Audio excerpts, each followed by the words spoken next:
be a rebel, for to that the multiplying villainies of this nature do swarm upon him. From the western isles of kerns and galley glasses is supplied, and fortune on his damned coral smiling showed like a rebel's whore. But all's too weak for brave Macbeth. Well he deserves that name, disdaining fortune with his brandished steel, which smote with bloody execution, served like valor's minion to carve out his passage, till he faced the slave, and there shook hands nor bade farewell to him. Young seat from the knave to the chaps, and fixed his head upon the battlements. Oh, my cousin, worthy gentlemen! As whence the sun gives his reflection, shipwrecking storms and direful thunders. From the direction whence comfort seems to come, discomfort swells. Mark, King of Scotland, mark! No sooner justice had, with valour armed, compelled these skipping kerns to trust their heels. But the Norwegian lord, surveying vantage, with furbished arms and fresh supplies of men, began a fresh assault. Let us think not less our captains, but earth and banquet. As the sparrow the eagle, or the hare the lion. If I say sooth, I must report they were as cannons overcharged with double cracks. So they doubly redoubled strokes upon the foe. Whether they meant to bathe in reeking wounds or memorize another Golgotha, I cannot tell. But I am faint. My gashes cry for help. And so well thy words become as our wounds, they smack upon our both. Get him, surgeons.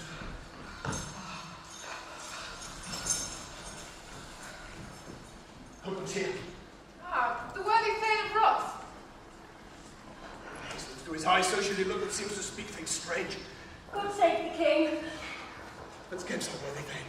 From Five's great king, when the Norwegian banners flout the sky and fan our people cold, when Norway himself, with terrible numbers, assisted by that most disloyal traitor, the Thane of Cornwall, began a dismal conflict, till that Bologna's bridegroom, clapped in proof, confronted him with self-comparison, point against point rebellion, arm against arm, curbing his latter spirit, and to conclude, victory fell to us! But now Swallow, the Norway's king, craves composition, nor would he deign in bearing his men, till he dispersed at St. Cotton's Inn $10,000 to our general use. No more that Thane of Cornwall shall deceive our bosom interest. Go pronounce his sudden death, and with his former title, greet Macbeth. I'll see it done. What he has lost, worthy Macbeth hath won.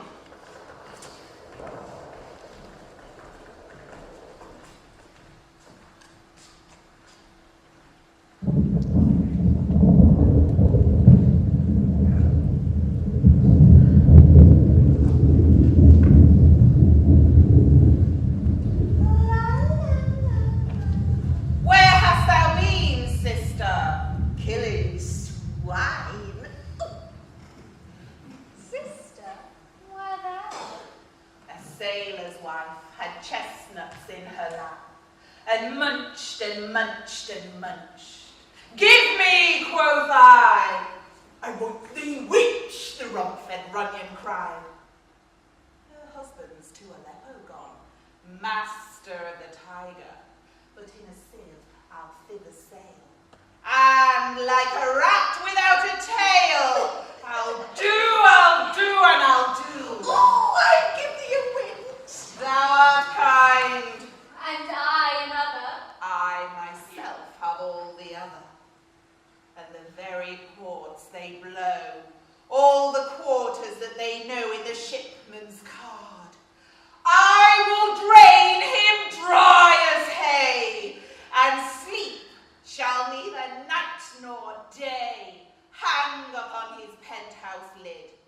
He shall live a man forbid, weary 7 nights 9 times 9, shall he dwindle, peak and pine, and though his bark cannot be lost, yet it shall be tempest tossed. Look what I have. Oh, show me, show me. Here I have a pilot's thumb. Wrecked as homeward he did come. A trunk, Macbeth. The wig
and yet your beard forbid me to interpret that you are so. Speak, if you can. What are you?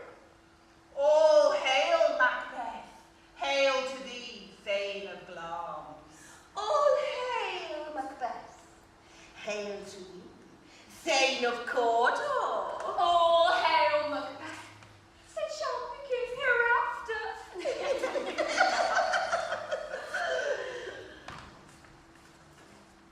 Sir, why do you start and seem to fear? Except you sound so fair. In the name of truth, are ye fantastical, or that indeed which outwardly ye show? My noble partner, you greet your present grace and great prediction of noble heaven, that he seems rapt with all, and to me you speak not. If you can look into the seeds of time, and say which grain will grow, and which will not, speak then to me, who neither beg nor fear your favours nor your hate. Hail! Hail! Hail! Lesser than Macbeth and greater. Not so happy. Yet much happier.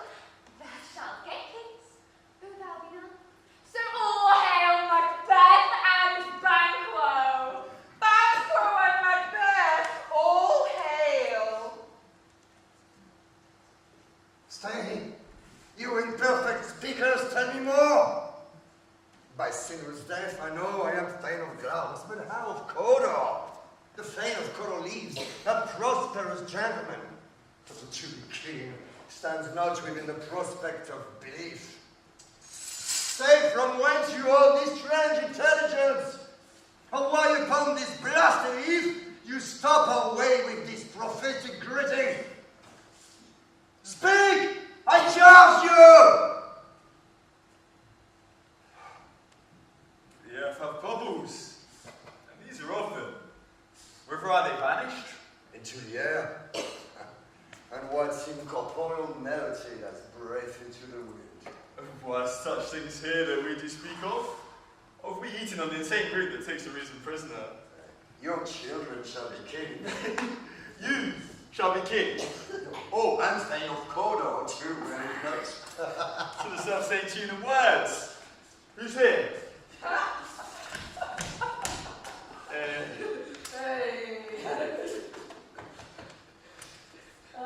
The king hath happily received Macbeth, the news of thy success, and when he reads thy personal vengeance in the reverence fight, his wonders and his praises do contain, which should be thine or his.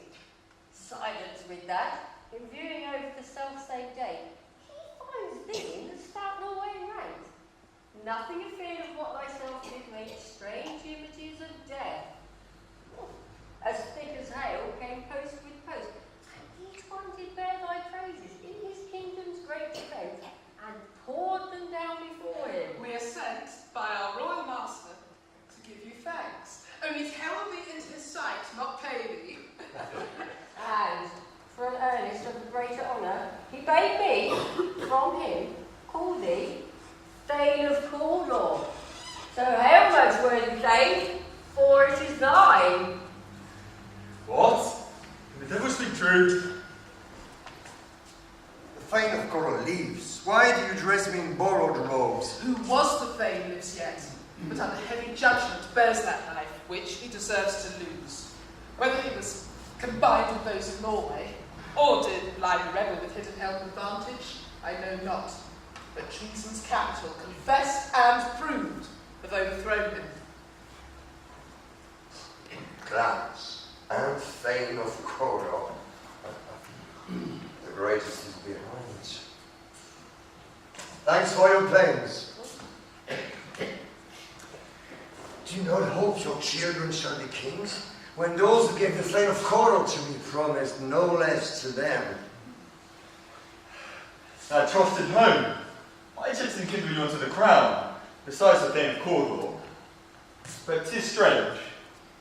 Oftentimes when us to our harm, the instruments of darkness tell us truths. When us with honest trifles to betray indeed's consequence.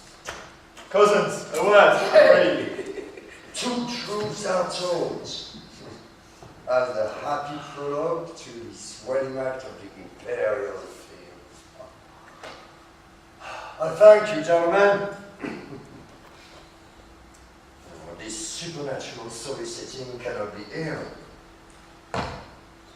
Cannot be good. If ill, why have you given me earnest of success? Commencing in the truth, I am Thane of Coral. If good, why do I yield to that temptation, whose horrid image does unfix my hair and make my seated heart knock at my ribs against the use of nature? Oh, present fears are less than horrible imaginings. My fault, whose murder yet is but fantastical, shakes so my single state of man. Function is morbid in surmise, and nothing is but what is not. Look, our partner's wrapped. Chance will have me king, why? Chance may crown me without my stir. New honours come upon him, like our strange garments cleave not to their mould, and the aid of peace. Come what come may. Time and the hour runs through the roughest day. Whatever you Macbeth, we stay upon your leisure. And give me a favour. My dull brain was wrought with things forgotten.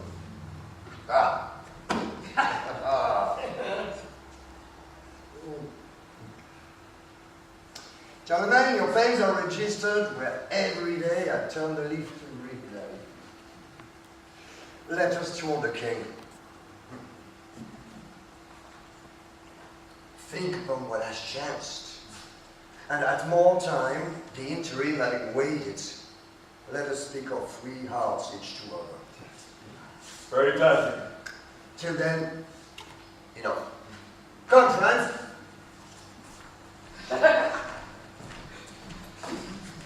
Is execution done on order? Are not those in commission yet returned? My liege had not yet come back, but I have spoken with one that saw him die, who did report that, very frankly, he confessed his treasons, implored your highness's pardon, and set forth a deep repentance. Nothing in his life became him like believing of it. He died as one who had been studied in his death, to throw away the dearest thing he owned as if it were a careless trifle. There's no art to find the mind's construction in the face. He was a gentleman on whom I built an absolute trust. My birthday has come!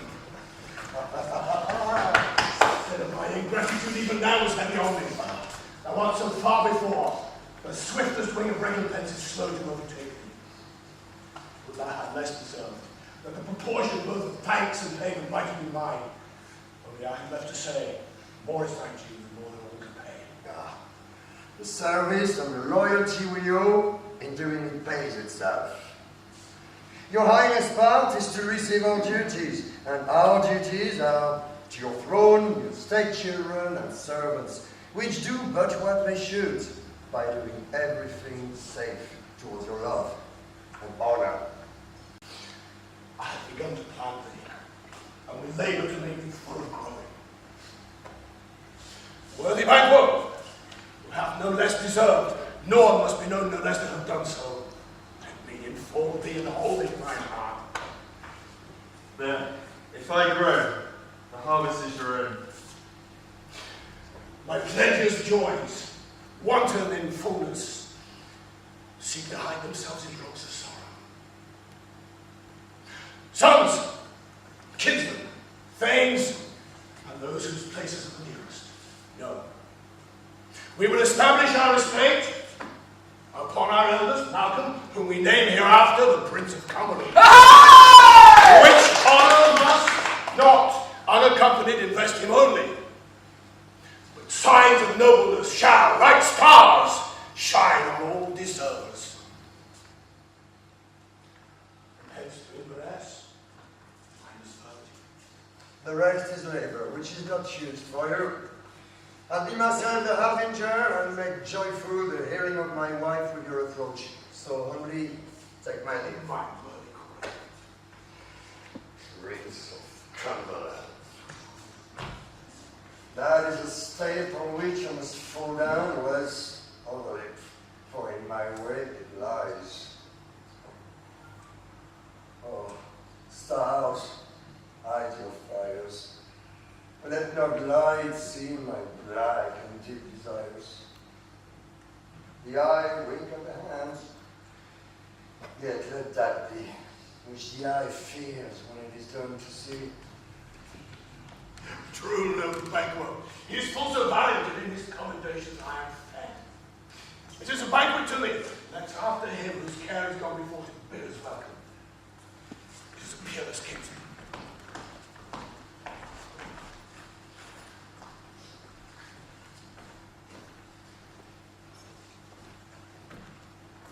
They met me in the day of success, and I have learned by the perfectest report that they have more in them than mortal knowledge.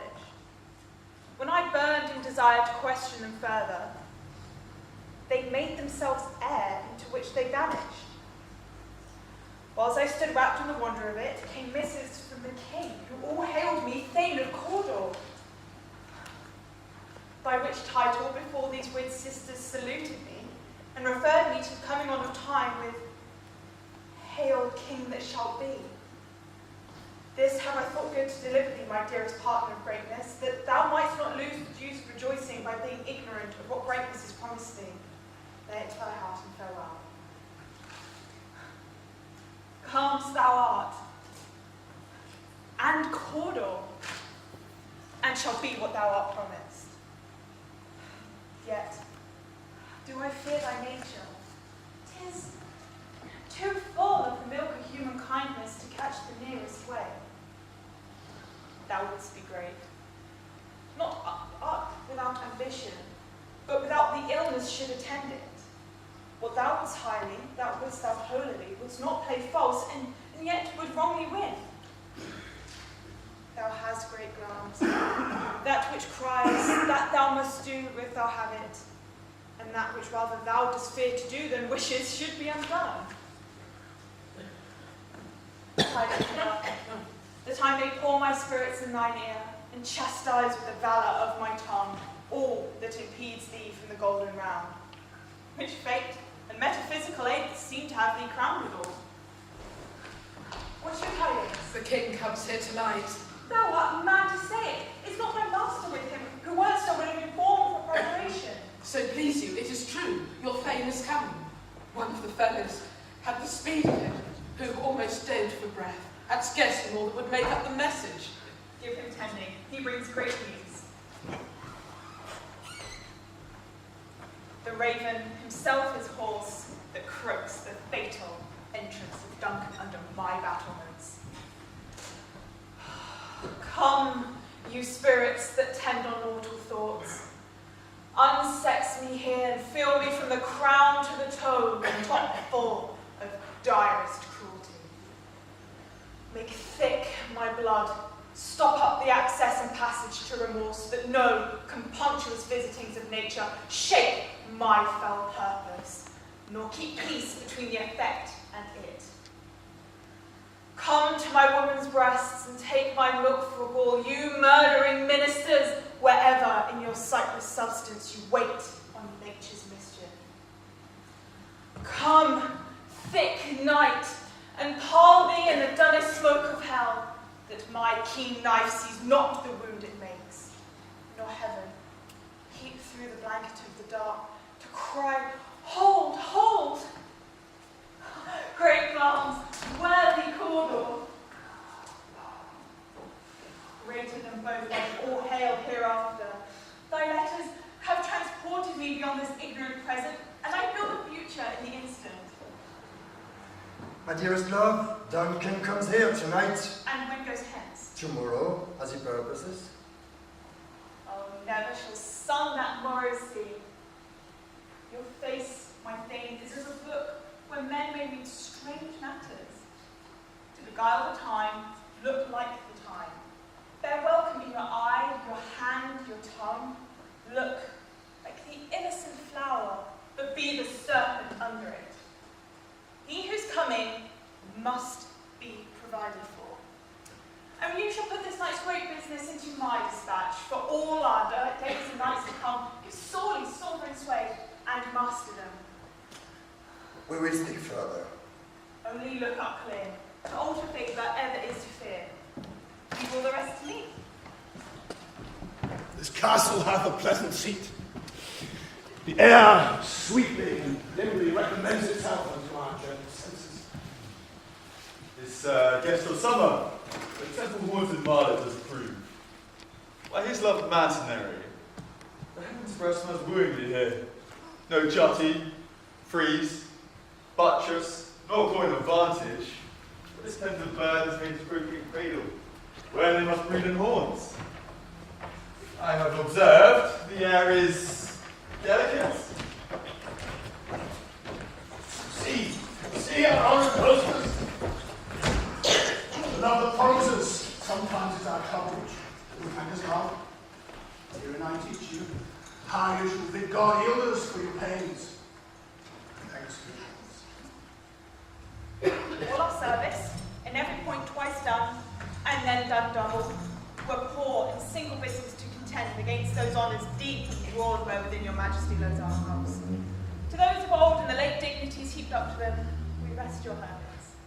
Where's the thing of Cordell? We coursed him up the heels that had a purpose to be his purveyor. He rides well, and he gives great nod, sharp as his spur, hopping to his home before us. Fair and noble lady, we are your guest tonight. Would your servants ever have them, themselves, and what is theirs in common, to make your audit at your highness's pleasure, still to return your own? Give me your hand. Conduct me to mine host. We love it highly and should continue our praises to it.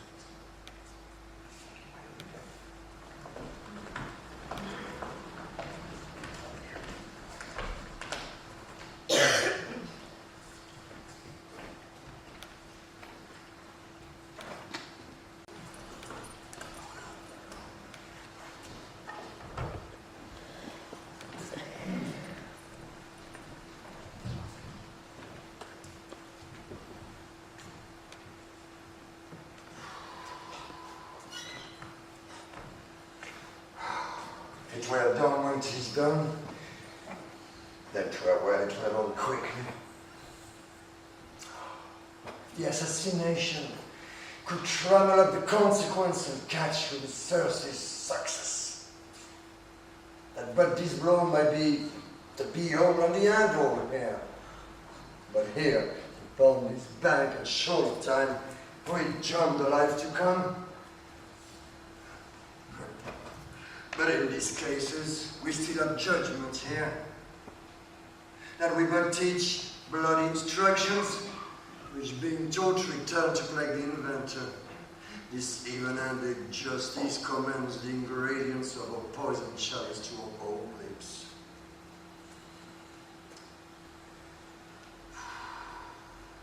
Is here in double trust. First, as I am his kinsman and his subject, strong both against the deed. Then as his host, who should against his murderer shut the door, not bear a knife myself. Besides, this Duncan has borne his faculties so meek, has been so clear in his great office that his virtues will plead like angels, trumpet-tongued against the deep damnation of his taking off. And pity, like a naked newborn babe, striding the blast for Herod's cherubims, horsed upon the sightless couriers of the air, shall blow the horrid deed in every eye, that tears will drown the rain. Oh, I have no spur to break the sides of my intent, but only voting ambition overleaps itself and falls on the other. I know what news. He has almost supped. Why have you left the chamber? Has he asked for me? Know you not he has? We will proceed no further in this business. He has honoured me of late, and I have both golden opinions from all sorts of people, which should be worn in a newest gloss, not cast aside so soon. Is the hope drunk, wherein you dressed yourself? Hath it slept since, and wakes now to look so green and pale at what it did so freely. From this time, such I account thy love. Art thou afeard to be the same in thine own act and valour as thou art in desire? Wouldst thou have that which thou esteemest the ornament of life, and live a coward in thine own esteem, letting, I dare not, wait upon I would, like the poor cat in the abbey? A pretty peace. I dare do all that may become a man who dares do more is known. What beast was it then that made you break this enterprise to me? When you durst do it, then you were a man. And to be more than what you were, you would be so much more the man. Nor time nor place did then adhere, and yet you would make both. They have made themselves, and their fitness now does unmake you. I have given suck, and know how tender it is to love the babe that milks me. I would, while it was smiling in my face, have plucked my nipple from his boneless gums and dashed the brains out had I so sworn as you have done to this. If we should fail. We failed! But screw your courage to the sticking place, and we shall not fail. When Duncan is asleep, where to the rather shall his hard day's journey soundly invite him, his two chamberlains will I, with wine and with ale, so convince that memory, the water of the brain shall be a few, and the receipt of reason an Olympic only. When, in swinish sleep, what cannot you and I perform unto the unguarded Duncan, will not put upon his spongy officers, who shall bear the guilt of our great quell? Bring forth men, children only, for thy undaunted matter should compose nothing but males. Will it not be received when we have marked with blood those sleepy two of his own chambers that they have done it? Who dares receive each other, for we shall make our grief and clamour roar upon his death.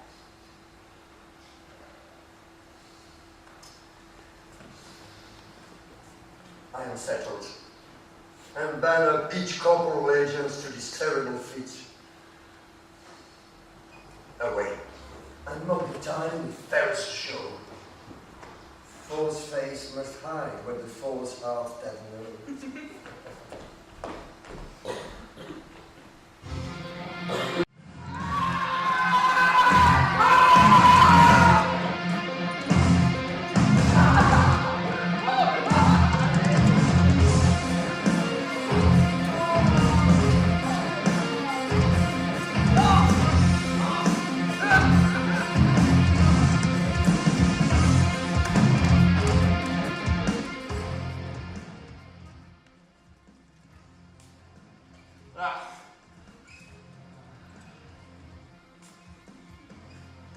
How goes the night, girl? The moon is down. I have not heard the clock. And she goes down at 12. I take it as later, sir. Oh. Take my sword. There's husbandry in heaven. The candles are all out. Here, take thee that too. A heavy summons lies like lead upon me, and yet I would not sleep. Merciful powers, restraining me the cursed thoughts that nature gives way to in repose. Give me my sword. Who's there? Friend? What? Sir? Not yet addressed? The king's abed. He hath been unusual pleasure and sent forth great largesse to your officers. This, diamond. He greets your wife withal, by the name of most kind hostess, and shut up in measureless content. Being unprepared, or will became the servant to defects, which else should free our roads. All's well. I dreamt last night of the three-wed sisters. To you, they have shown some truth. I take note of them. Yet, When we can entreat an hour to serve, we will spend it in some time upon that business. Very gladly. If you shall cleave to my consent when 'tis time, it will make great honour for you. So, I lose none in seeking to augment it, but to keep my bosom franchised and allegiance clear. I shall be counselled. Good repose the while. Thanks, sir. The like to you.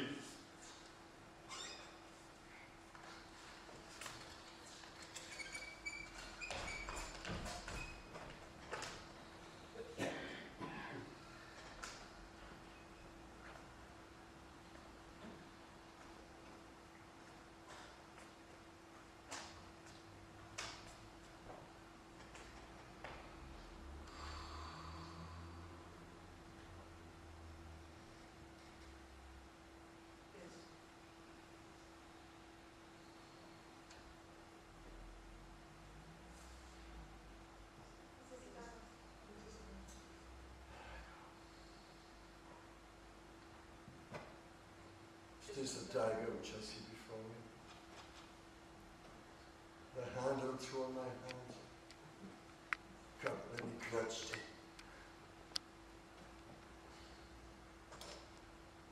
I have thee not, and yet I see thee still. Art thou not fatal vision, sensible to feeling as to sight? Or art thou but a dagger of the mind? A false creation proceeding from the heat-oppressive brain. I see thee still. Thou marshals me the way that I was going, and such an instrument I was to use. Mine eyes are made the fools of the other senses. Or else, well, for the rest, I see thee still, and on thy blade and dudgeon, gouts of blood, which was not so before. There is no such thing.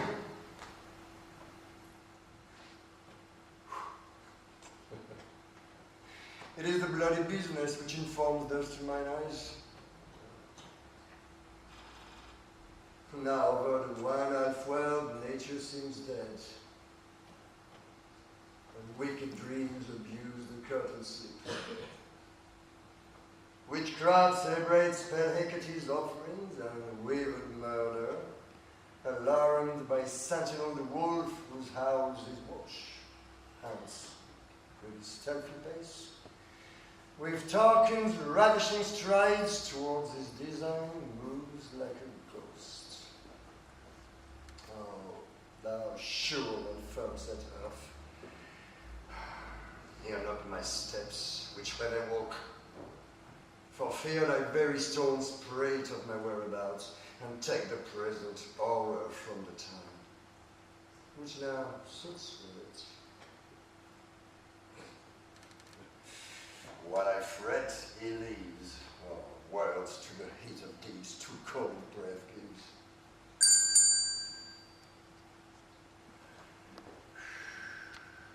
I go when it is done. The bell invites me. Hear it not, Duncan, for it is a knell that summons thee to heaven, or to hell. What hath made them drunk hath made me bold. What hath quenched them hath given me fire. Peace him as the owl that screamed, the fatal bellman that gives the sternest good night. He is about it. The doors are open and the surfeited grooms do mock their charge with snores. I have drunk their possets. The death and nature do contend about them, whether they live or die. Alack, I'm afraid they have awaked and 'tis not done. The attempt and not the deed confounds us. Hark, I know the dagger's ready, he could not listen. Had he not resembled my father as he slept, I'd have done it. Oh, my husband. I have done the deed. Didst thou not hear a noise? I heard the owl scream and the crickets cry. Did not you speak? When?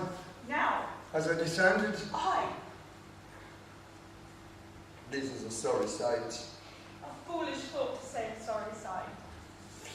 There's one did laugh and sleep, and one cried murder, that they did wake each other. I stood and heard them. They did say their prayers, and addressed them again to sleep. There are two lodged together. One cried, God bless us, and amen the other, as they had seen me with these hangman's hands. Listening their fears, I could not say amen when they'd say, God bless us. Consider it not so deeply. But wherefore could not I pronounce amen? I had most need of blessing, and amen stuck in my throat. These deeds must not be thought after these ways, so it will make us mad. Me for the heaven voice cried, sleep no more, Macbeth has murder sleep. The innocent sleep. Sleep that needs serve the raveled sleep of care. The death of each day's life, so labors that, the balm of hurt minds. Great nature's second course, chief nourisher in life's feast. What do you mean? Still it cried, sleep no more. Clowns hath murdered sleep. Therefore, Coro shall sleep no more. Macbeth shall sleep no more. Why, worthy thing, you do unbend your noble strength and think so brain-sickly of things. Go, get some water and wash this filthy witness from your hands. Why have you brought the daggers from the place? They must lie there. Go, carry them and smear the sleepy groups with blood. They'll go no more. I'm afraid to think what I have done. Look only to get at their notes. Firm of purpose, give me the daggers. The sleeping and the dead are but as pictures. 'Tis the eye of childhood that fears a painted devil. If he do bleed, I'll gild the faces of the groom withal, for it must seem their guilt. Stop knocking. How is it with me when every noise opposes me? Oh, what hands are here. Oh, break out my knives. Will all great nature's ocean wash this blood clean from my hands? No. This my hand would rather the multitudinous seas in Carradine making the green one red.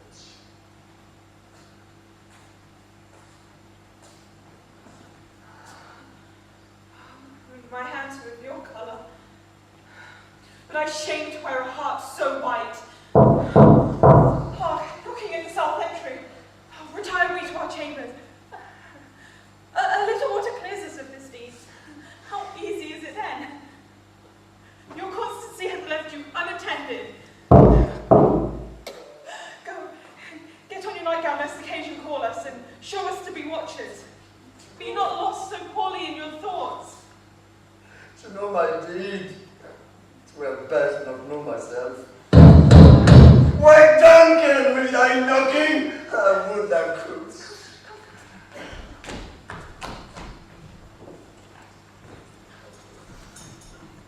There is a knocking indeed. If a man were a porter of Hell's Gate, he would have long turning the key. Knock, knock. Who's there? In the name of Beelzebub? Safe? There's a farmer who hung himself on the expectation of plenty. Come inside. Have napkins. I'm not about you. Here you sweat.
especially provoked?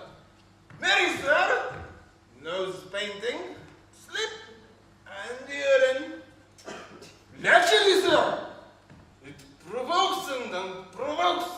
It provokes the desire, but it takes away the performance. Therefore, too much drink may be said to be an accelerator with lechery. It makes him, and it mars him. It sets him on and it takes him off. It persuades him and disheartens him. It makes him stand look stand. In conclusion, accelerates him in his sleep and giving him the lie, leaves him. I believe drink gave thee the lie last night. That it did, sir. I in a very proud of mind. Yep, I requited him for his lie, and I think, being too strong for him, yet it took up my legs sometime. Yep, I made a shift to cast him. Is thy master stirring? Ah! Our knocking has awakened him. Here he comes now. Good morrow, both. Good morrow, noble sir. Is the king stirring, worthy Dane? Not yet. He did command me to call on him timely. I've almost slipped the hour. I bring it to him. I know it's a joyful trouble to you, but 'tis one. Well, the labour we delight in, physics pain. I'll be so bold as to call it, for it is my limited service. Goes the king hence today? He does. He did appoint so. The night has been unruly. Where we lay, our chimneys were blown down, and as they say, lamentings heard in the air, strange screams of death and prophesying with accents terrible, of dire combustion and confused event, new hatched to the woeful time. The obscure birds clamoured the lifelong night. Some say the earth was fevers of the shake. It was a rough night. My young remembrance cannot parallel a fellow to it.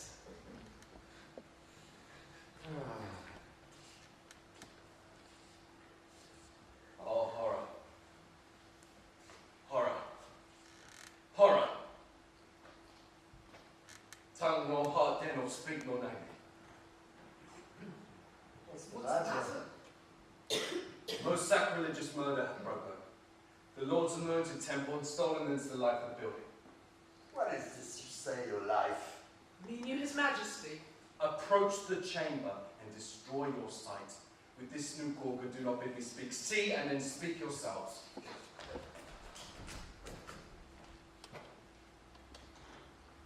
Awake! Awake!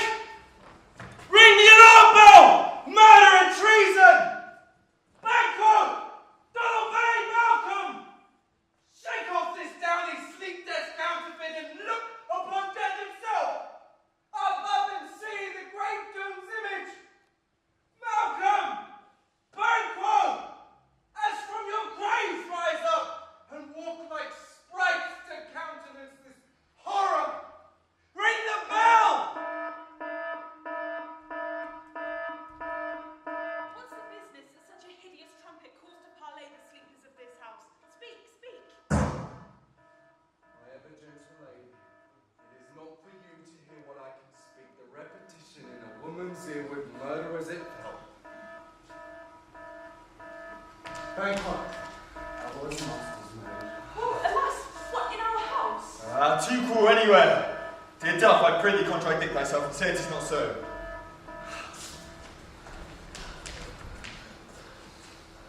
Had I but died an hour before this chance, I had lived a blessed time.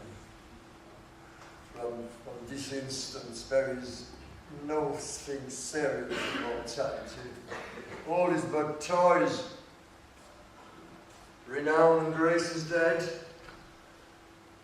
The wine of life is drawn, and the meal is left them both to brag of. What is amiss? You are, and you have known it. The spring, the head, the fountain of your blood is stopped. The very source of it is stopped. Your royal father is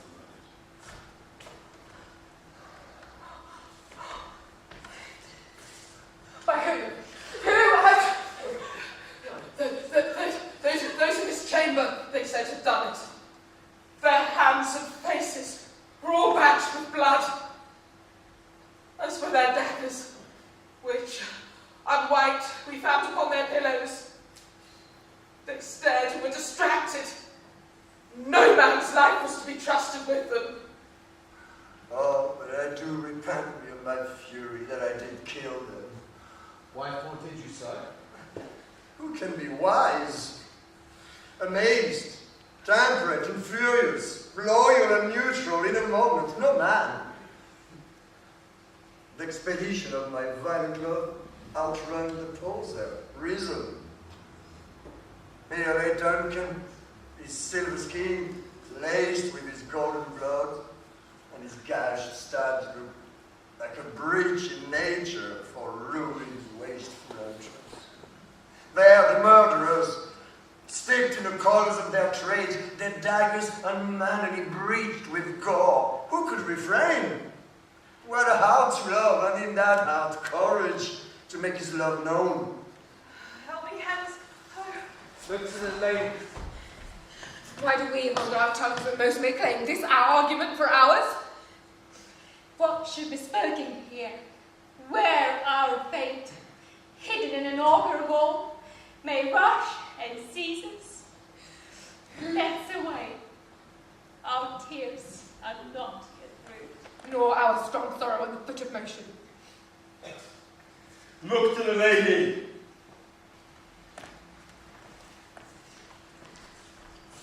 And when we have our naked throaties hid, that suffering exposure, let us meet and question this most bloody piece of work. To know it further. Fears and scruples shake us. In the great hand of God I stand, and thence, against the undivulged pretense, I fight of treasonous malice. And so do I. So all. Let's briefly put on manly readiness and meet in the hall together. Well contented. What will you do? Let's not consort with them. To show that unfelt sorrow is an office that the false man does easy. I'll to England. To Ireland now. Our separate fortune. Let's keep us both the same. Where we are, there is darkest and men's smiles.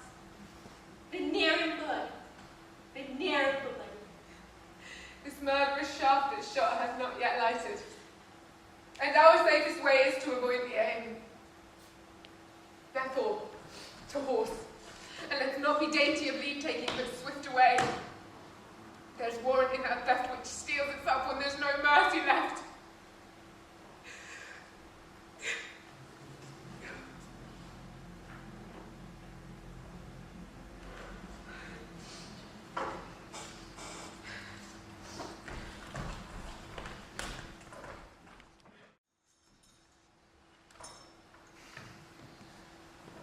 Threescore-and-10, I can remember well, within the volume of which time I have seen hours dreadful and things strange. But this sore night hath trifled my former knowings. Good father, thou seest the heavens as troubled with man's act threatens his bloody stage. By the clock it is day, and yet dark night strangles the travelling lamp. Is it night's predominant or the day's shame? The darkness does the face of earth in two, when living light should kiss it. Tis unnatural, even like the deed that is done. On Tuesday last, a falcon, towering in her pride of place, was by a mousing owl hawked and killed. And Duncan's horses, a thing most strange and certain, beauteous and swift, the minions of their race, turned wild in nature, broke their stalls, flung out, contending against the beaters, as they would make war with mankind. 'Tis said they eat each other. They did so, to the amazement of my eyes that looked upon. Here comes the good Macduff. How goes the world, sir, now? By I see you not. Is it known who did this more than bloody deed? Those that Macbeth hath slain. Alas today, what good could they pretend? They were summoned, Malcolm and Donalbain, the king's two sons, have stolen away and fled, which puts them in suspicion of the deed. Against nature still, thriftless ambition that will raven up life's own means. Then 'tis most like sovereignty will fall upon Macbeth. He's already named, he's gone to Scone to be invested. Where is Duncan's body? Carried to Colmkill, the sacred storehouse of his predecessors and guardian of their bones. Will you to Scone? No, cousin. I'll to Fife. Oh, I will thither. May you see things well done there, lest our old road seem easier than our new. Adieu. Farewell, Father. God's benison go with you, and with those that would make good or bad, and friends or foes.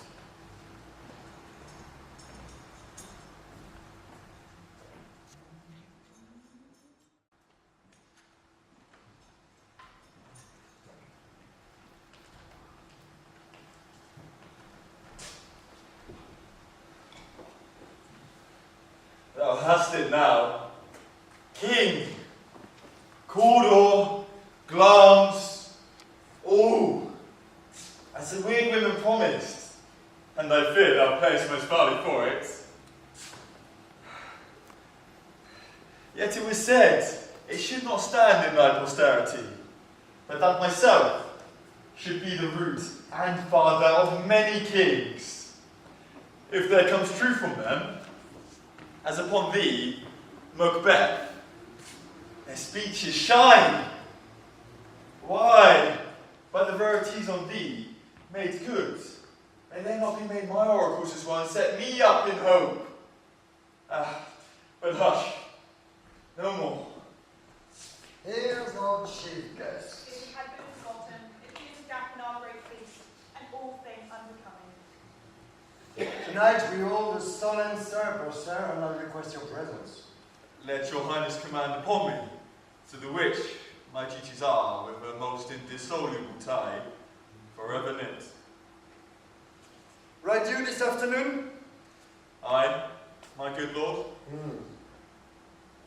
We should have asked desired you good advice, which still has been both brave and prosperous in these days' council, but we'll take tomorrow. Is far your right? As far, my lord, as we fill up the time twixt now and supper, I must become a borer of the night, for a dark hour or twain. Fail now to feast. My lord, I will not. We here, our bloody cousins, are bestowed in England and in Ireland, not confessing their cruel parricide, feeding the hearers with strange invention, but of that tomorrow. Where therewithal we will have cause of state crediting us jointly. Hie you to us. Adieu till you return at night. Goes fleets with you? Aye, my good lord. Our time does call upon us. I wish your horses swift and sure of foot, and so I do command you to their backs. Farewell. Let every man be master of his time till 7 at night, to make society the sweeter welcome. We will keep ourselves till supper time alone. Well then, God be with you.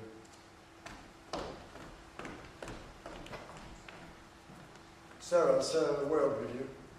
Aye, my good lord. Attend these men of pleasure. They are, my lord, without the palace gate. Bring them before us.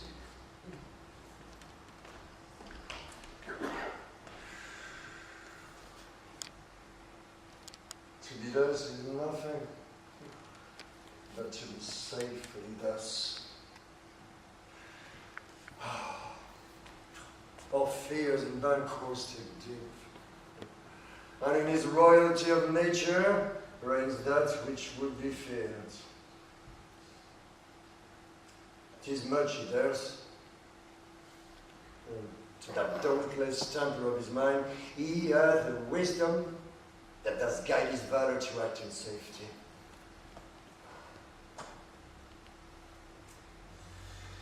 It is none but he whose being I do fear. Oh, under him my genius is rebuked, as it is said, Mark Antony's wise by Caesar.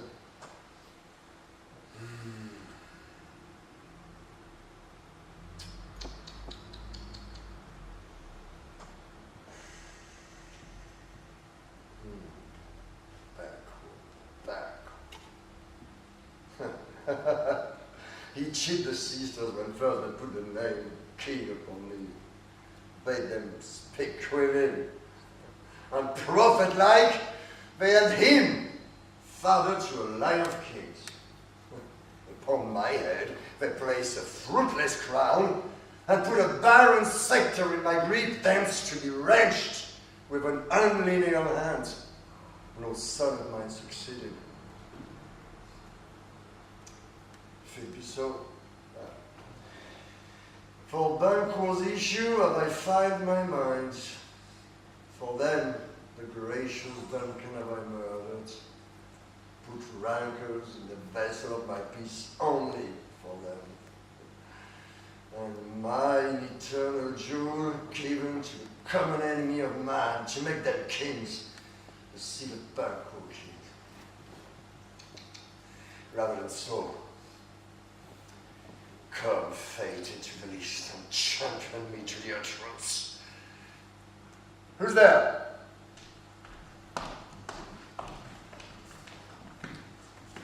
Now go to the door and wait till we call.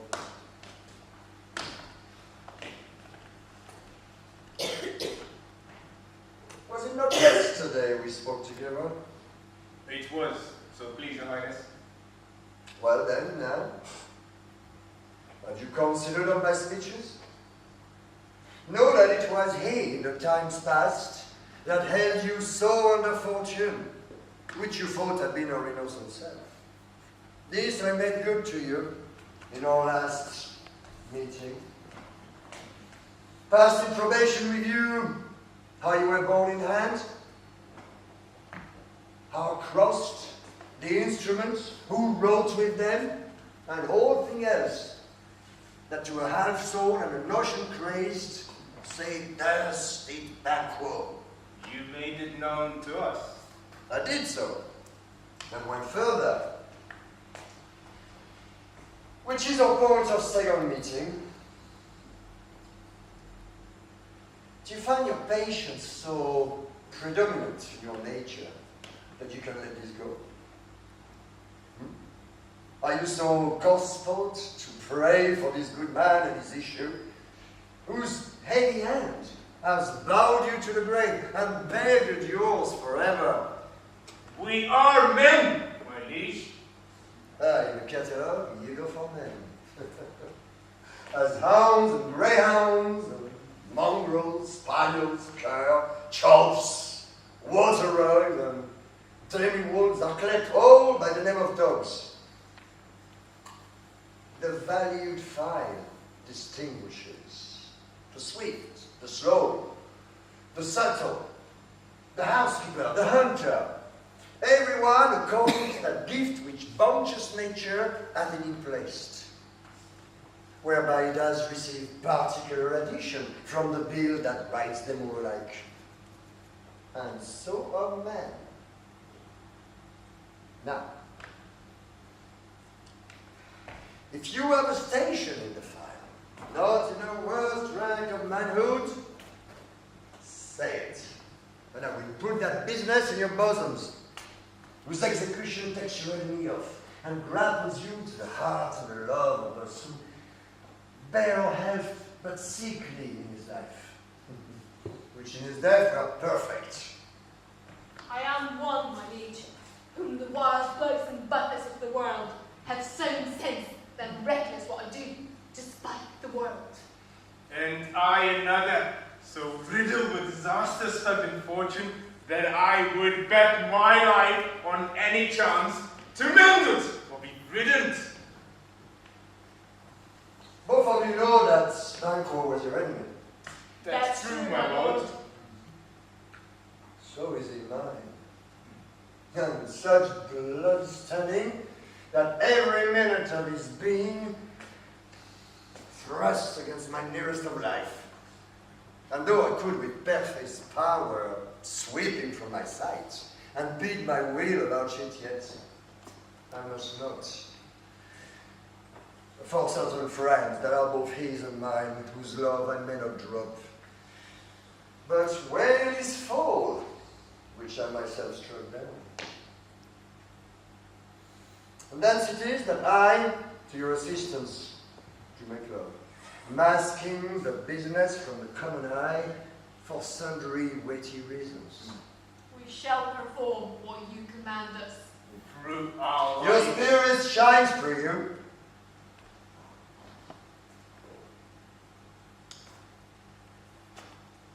Within an hour at most, I will advise you where to plant yourselves. Acquaint you with the perfect spot, the time, the moment on it, for it must be done tonight. And something from the palace always thought that I require a clearness. And within, to leave no rot nor botches in the work. Flint, his son, that accompanies him, whose absence is no less material to me than is his father's, must embrace the fate of that dark hour. Resolve yourselves apart. We are As resolved. I'll call upon you straight. Abide with him.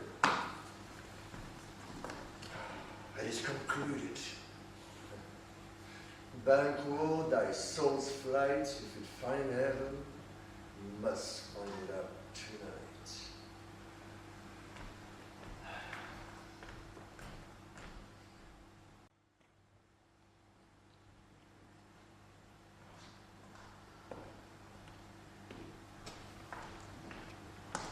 Has Banquo gone from court?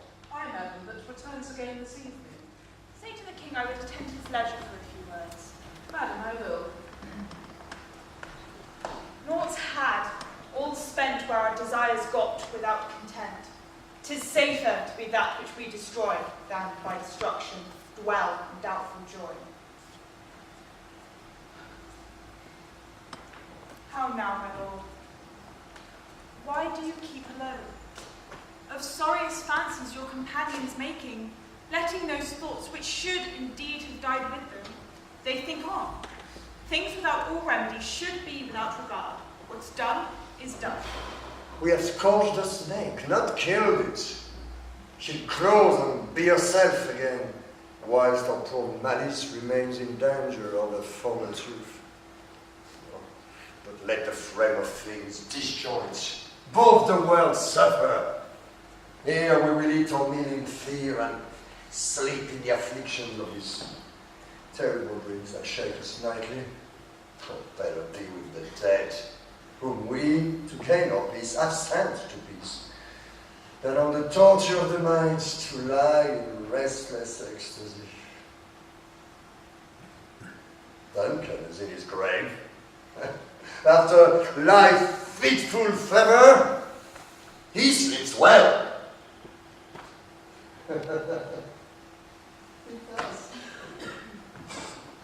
No poison, no steel, no malice domestic, foreign living, nothing can touch his father.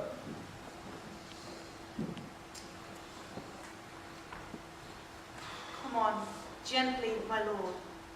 Sleep over your rugged looks. Be bright and jovial among our guests tonight. So shall I, my love. And so I pray be you. Apply your remembrance to Banquo. Present him eminence, both with eye and tongue. Unsaid the while that we must lave our honors in these flattering strings, and make our visits of face visits to our hearts, disguising what they are. You must leave this. Full of scorpions is my mind, dear wife. Thou knowest that Banquo on his flail sleeps. Yet in them nature's copies not in turn. Yeah, there's comfort yet. They are assailable. Then, be that your courage. Ere the bat hath flown his cloistered flight, ere to black Hecate summons the sharp-born beetle with his drowsy hum as round night's yawning peal, there shall be done a deed of dreadful note. What's to be done? Be innocent of the knowledge, my dearest Chuck, till thou upload the deed. Oh, calm, searing night, scarf the tender eye of pitiful day, and with thy bloody and invisible hand cancel, tear to pieces that great bond that keeps me pale. Light thickens, and a crow makes wing to the rooky woods. Good things of day begins to drowse and drowse, while night's black agents to their praise do rouse. Thou marvelst at my words, but hold thee still. Things bad make strong themselves by here. Come with me.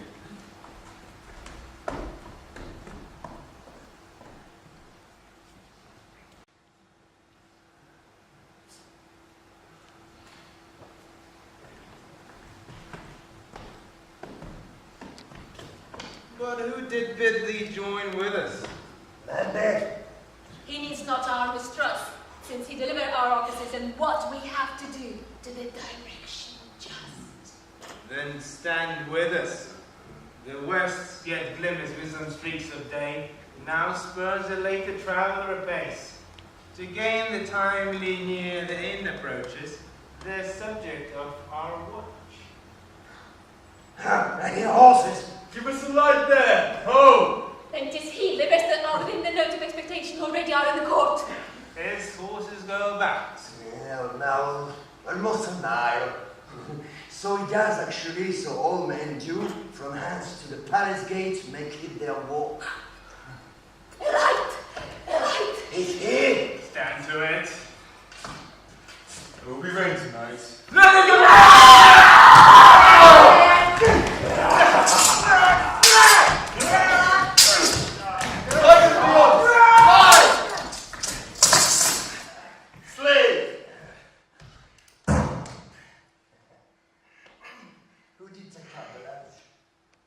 Was that not the way?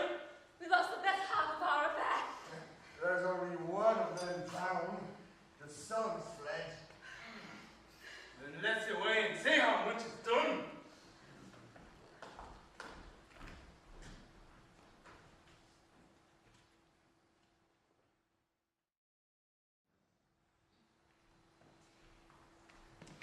You know your own stations. Sit down. At first and last, the hearty welcome. Thank you, Your Majesty. Ourselves will mingle with society and play the humble host. A hostess keeps her state, but in best time, we will require a welcome. Pronounce it for me, sir, to all our friends, for my heart speaks they are welcome. See them come to you with the hearts, thanks. Both sides are even. Yeah, that's it in the midst.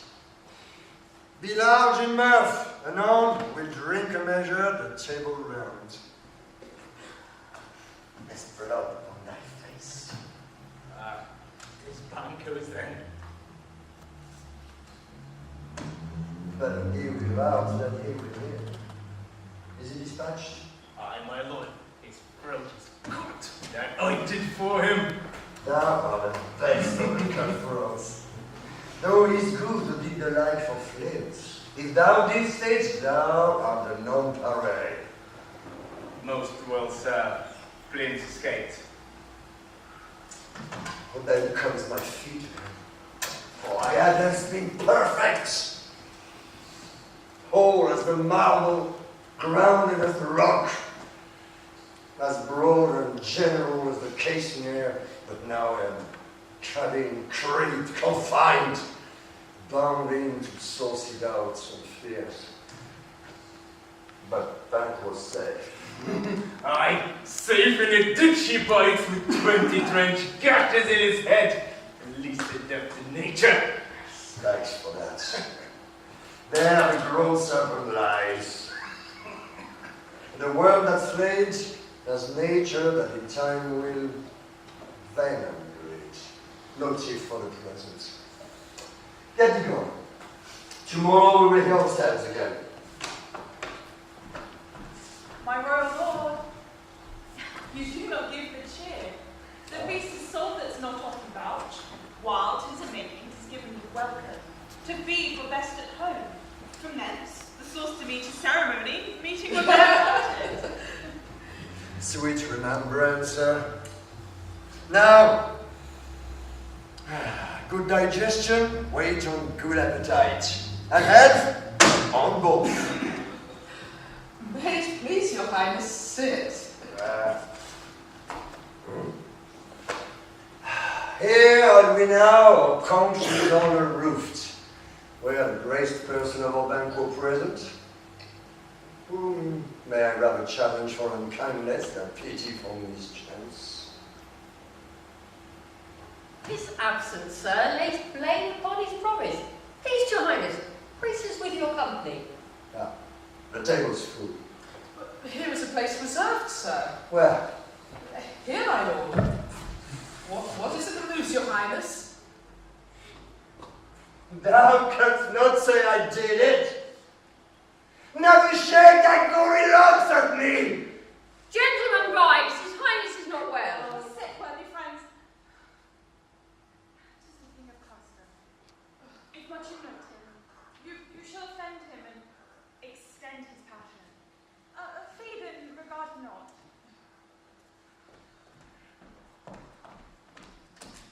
Your man. Oh, I am the bold one, that there look on that which might appall the devil. Oh, rough stuff. This is the very painting of your beard. This is the Adirondack which you said led you to Duncan. Oh, these flaws and stuff, impostors to true fear, would well become a woman's tale at a winter's fire, authorized by her grandeur. Why do you make such faces? When all's done, you look but on a stool. Oh, prithee, see there! Behold! Look, lo! Oh, charnel houses and our graves, sandals that we bury back. Our monuments will be the moles of kites. Oh, quite unmanned and folly. If I stood here, I saw him. Fight for shame. Oh, blood has been shed ere now in the olden time. Ere human statutes purge the gentle will. Aye, and sins too. Murders have been performed too terrible for the ear. The time has been that when the brains were out, the man would die. And there and then, but now, oh, they rise with 20 mortal murders on their crowns and push us from our stools. My royal lord, your noble hands do lack you. I do forget. Do not muse at me, my most worthy friends. I have a strange infirmity, which is no thing to those that know me.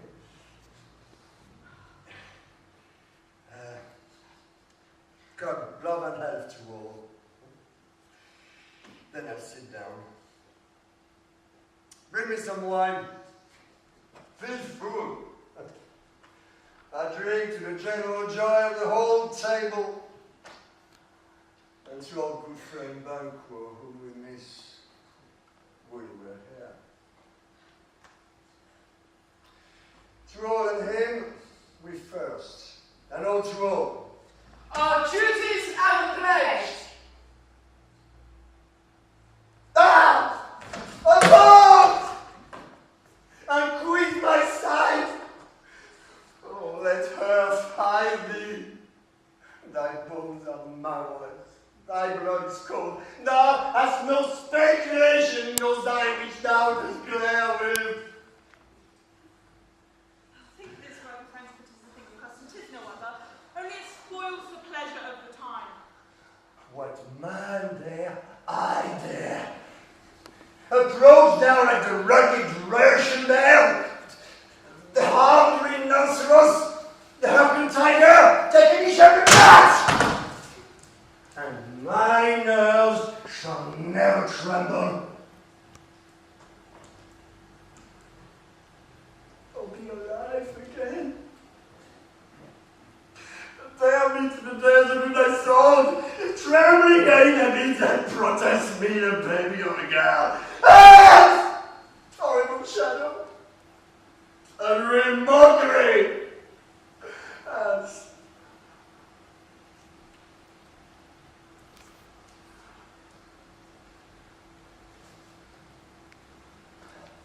why so? Being gone, I am a man again. Pray you sit still.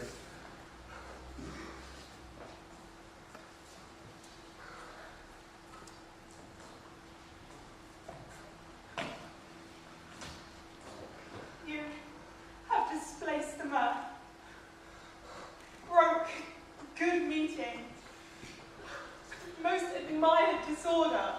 Can such things be?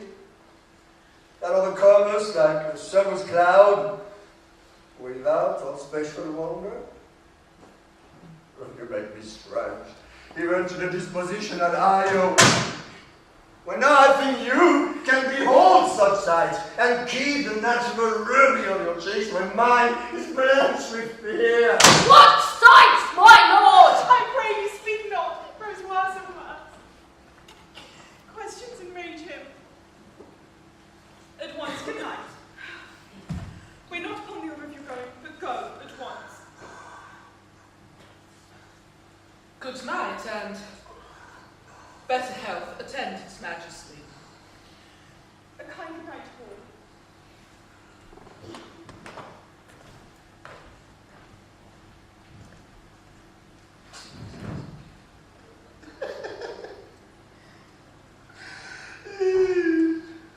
It will have blood, we'll say. Blood will have blood. Stones have been known to move, and trees to speak. Ogres and understood relation have by magpies and chops and rooks brought forth the secretest man of blood.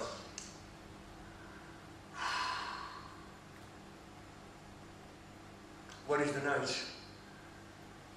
Almost at us with morning. Which is which?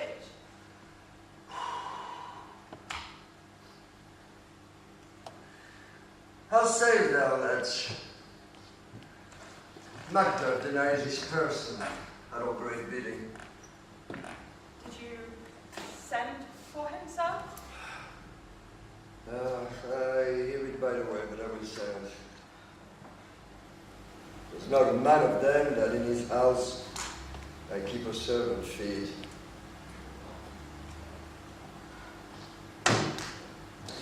Tomorrow I will, and betimes I will, to the weird sisters.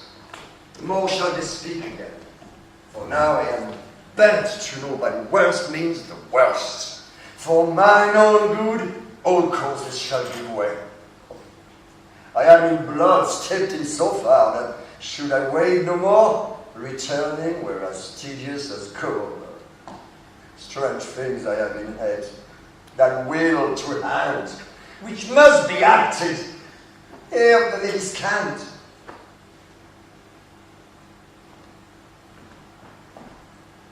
You like the seasons for nature. Sleep. Come, way to sleep.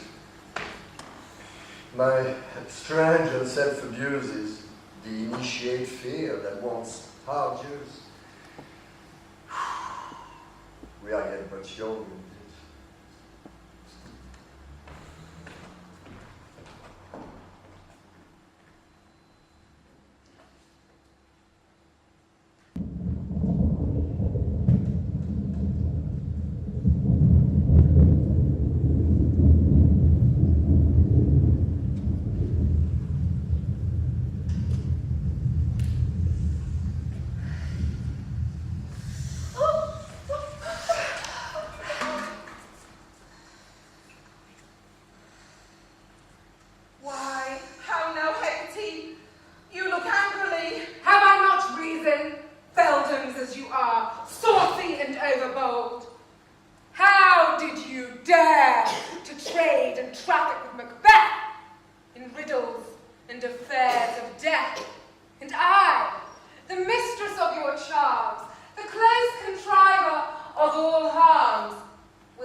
thought anew. Upon the corner of the moon, there hangs a vaporous drop profound. I'll catch it ere it comes to ground. And that, distilled by magic sleights, shall raise such artificial sprites as by the strength of their illusion shall draw him on to his confusion. He shall spurn fate, scorn death, and bear his hopes above wisdom, grace, and fear.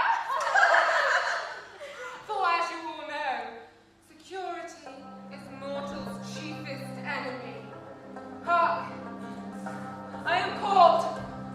A little spirit seen sits in a foggy cloud, stays for me.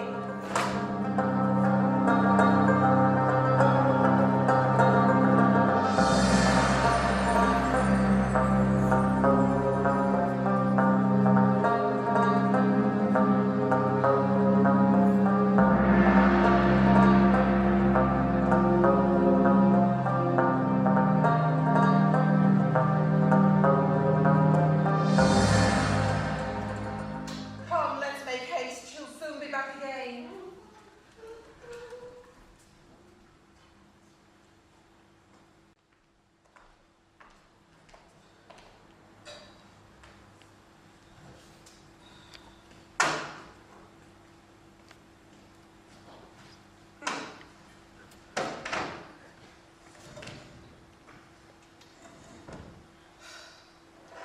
My former speeches have but hit your thoughts, which can interpret further. Only, I say, things have been strangely born. The gracious Duncan was pitied of Macbeth. Marry, he was dead, and the right valiant Banquo walked too late. Whom you may say, if it please you, Fleon's killed, for Fleon's fled. Men must not walk too late. Who cannot want the thought how monstrous it was for Malcolm and for Donalbain to kill their...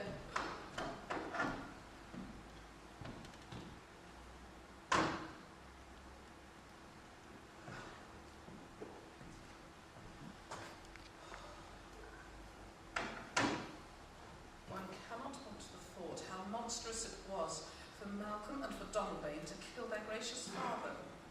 Damned fact, how it did grieve Macbeth. Did he not stray at impious rage, the two delinquents tear, who were slaves of sleep and thralls of drink? Was that not nobly done? Aye, and wisely too, for 'twould have angered the heart of any man alive to hear them deny it. So that I say, he hath borne all things well. And had he Duncan's sons under his key, as, and it please heaven he shall not, they should learn what were to kill a father. So should Fleon's. But peace, for from broad words, and because his presence at the tyrant's feast he failed, I hear Macduff lives in disgrace. Sir, can you tell me where he bestows himself? The son of Duncan, from whom this tyrant was the due birth, lives in the English court, and is received at the most pious Edward with such good grace that the malevolence of fortune nothing takes from his high respect. Thither Macduff has gone to pray the Holy King to await Northumberland and warlike seaward, that by the help of these and him above to ratify the work, we may again give meat to our tables, sleep to our nights.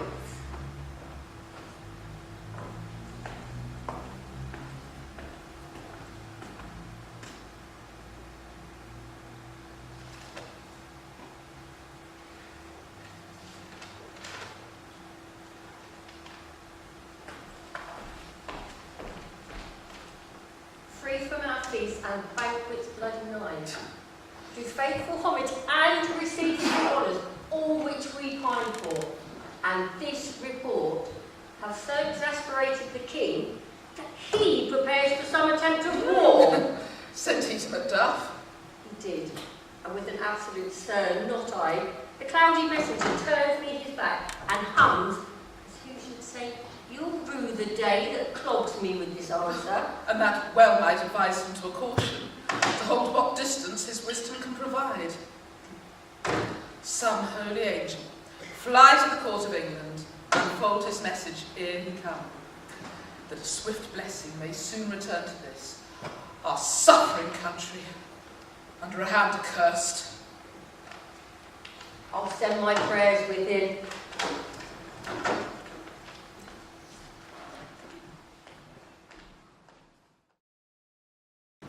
Thrice the brinded cat hath mewed, thrice, and once the hedge pig whined. Hark your cries, 'tis time, 'tis time. Round about the cauldron go, in the poisoned entrails throw. Toad that under cold stone, days and nights has 31.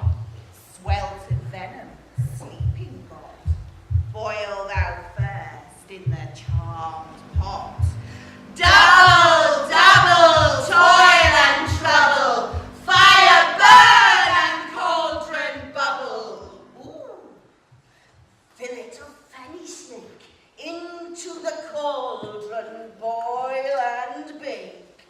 Eye of newt and toe of frog, wool of bat and tongue of dog.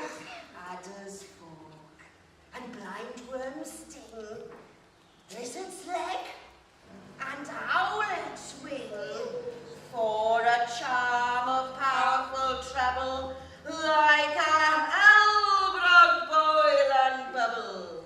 Double, double, toil and trouble, fire burn and cauldron bubble. Scale of dragon, tooth of wolf, witch's mummy, morton cuff of the raven salty shark, roots of hemlock digged in the liver of blaspheming Jew, gall of goat and slips of you, slivered in moon's eclipse, nose of Turk and Tartar's lips, finger of burnt diaphragm made raw, thick and slack.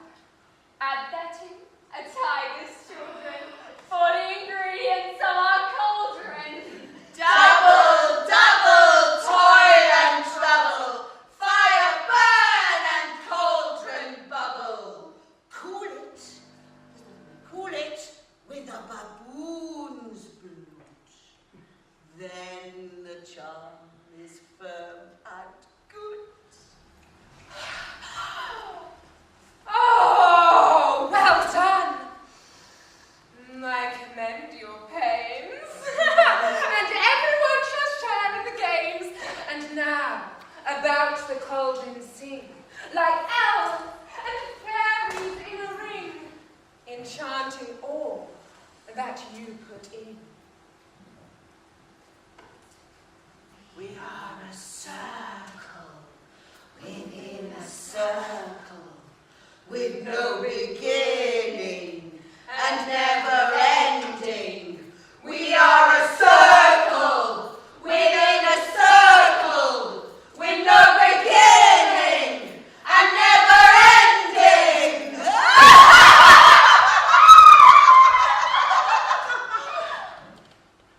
By the pricking of my thumbs, something wicked this way goes.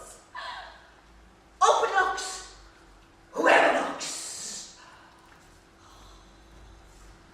How now, you secret black and midnight witches.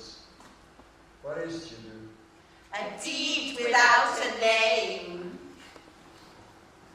I conjure thee, by that which you profess, whether you come to know of it. Answer me. Though you untie the winds and let them fight against the churches, though yeasty waves confound and swallow navigation up, though bladed corn be lodged and trees blow down, though castles topple on their master's head, though palaces and pyramids do slop their heads to their foundations, to the treasure of nature's journeys. Turn the road together, even till destruction seeking. Answer me to what I ask you. Speak. Demand. We'll answer. Say, if thou wouldst rather hear it from our mouths, or from our masters. Call them. Let me see them. Pouring South blood that have eaten her 9 furrow, grease that's sweaten from the murderer's gibbet, throwing to the flames. Come high or low, thyself and office deftly show.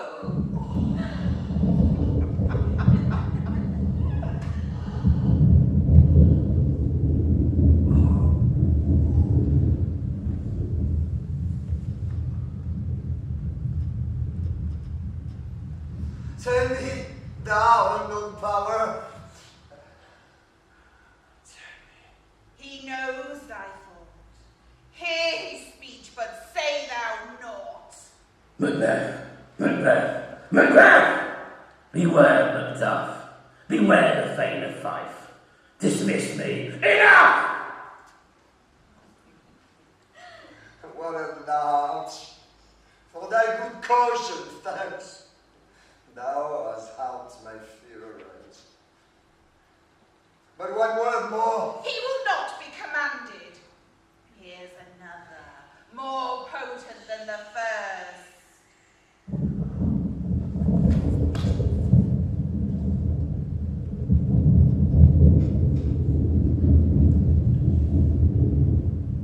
Macbeth, Macbeth, Macbeth.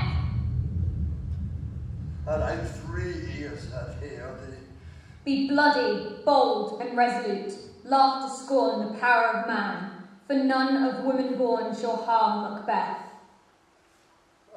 Then leave, Macbeth. What need I fear of thee? But yet, I'll make assurance double sure. Thou shalt not live, that I may tell pale-hearted feared lies and dreams in spite of thunder. What is this that rises like the issue of a king and bears upon his baby brow the round top of sovereignty? Listen, but speak not to it. Be lion-mettled, proud, and take no care who chafes, who frets, or where conspirers are. Macbeth shall never vanquished be, until great Burnham Wood to high Dunsinane Hill shall come against him. That will never be. Who can impress the forest? Beat the tree and fix his earth-bound roots. Ha ha ha! Sweet bodyman good! Rebel is dead. Rise never till the wood of Burnham rise. And our high-praised Banco shall leave the lease of nature. There is brave to turn the mortal curse. But my heart throbs to know one thing. Tell me, if your art can tell so much, will Banquo's issue ever reign in this kingdom? Seek to know no more. I will be satisfied. Deny me this, and an eternal curse fall on you. Let me know! Why sings that courtroom? Oh, what noise is this? Show. Show his eyes and breathe his heart. Come like shadows, so depart.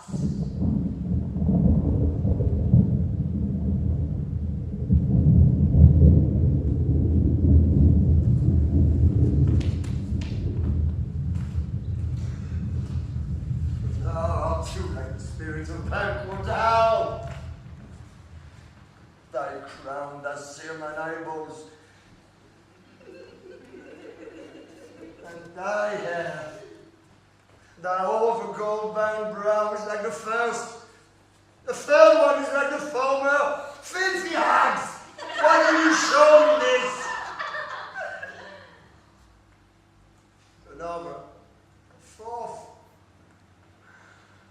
Start eyes. I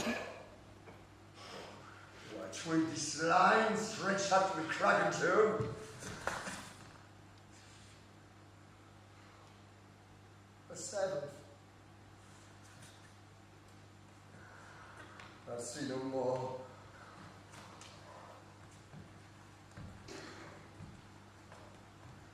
And yet the eighth appears, which bears a glass, which shows me many more. And so I see that two-fold bows and treble scepters carry. Horrible sight! Nice it is true, for the blood-bolted bankroll smiles upon me and points at them for his.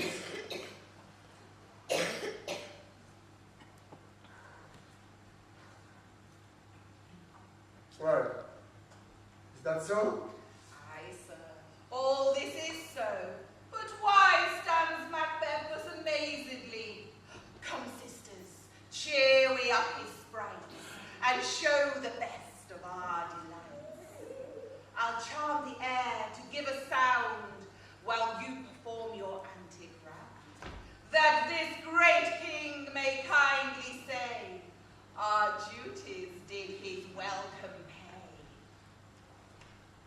We are a circle, within a circle, with no beginning and never ending. We are a circle, within a circle, with no beginning and never ending.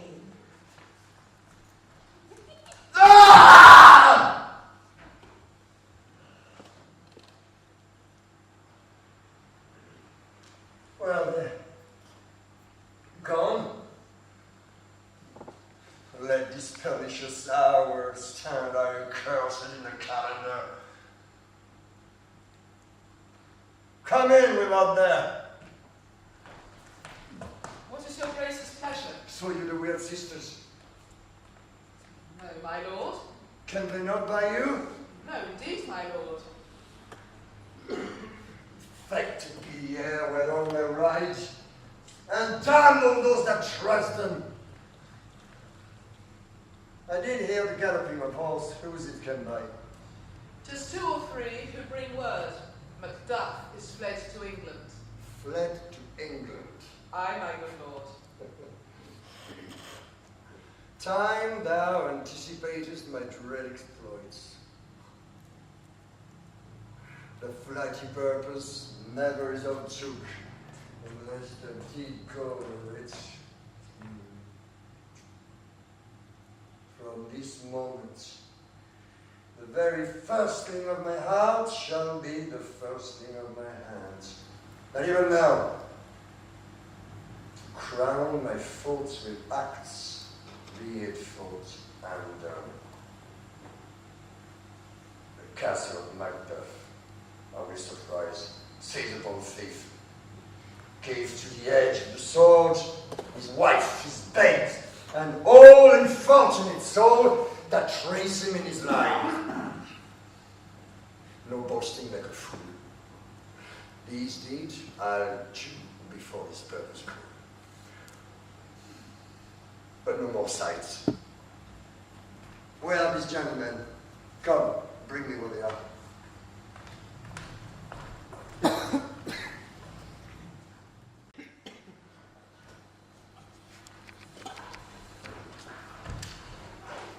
What has he done to make him fly the land? You must have patience, madam. He had none. His flight was madness. When our actions do not, our fears make us traitors. You know not whether it was his wisdom or his fear. Wisdom?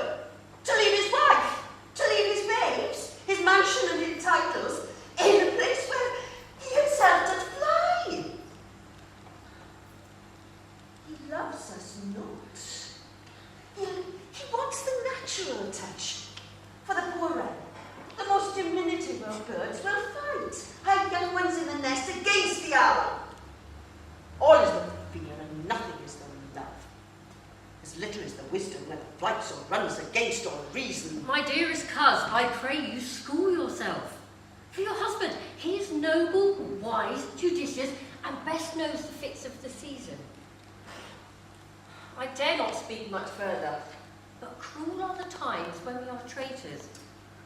When we hold rumour from what we fear, yet know not what we fear, but float upon a wild and violent sea, each way unknown. I take my leave of you. I shall not be long. Things at the worst will cease, or else time outward to what they were before. My pretty cousin, blessing upon you. Father, he isn't yet fatherless. I'm so much a fool. Should I stay longer, it would be my disgrace and your discomfort. I take my leave at once.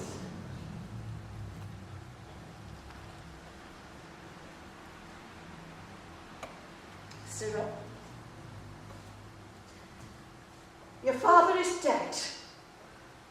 And what will you do now? How will you live? As birds do, Mother.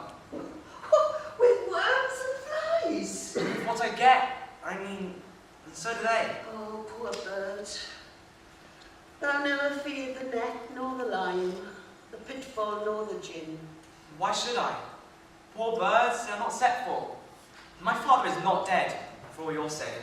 Yes, he is dead.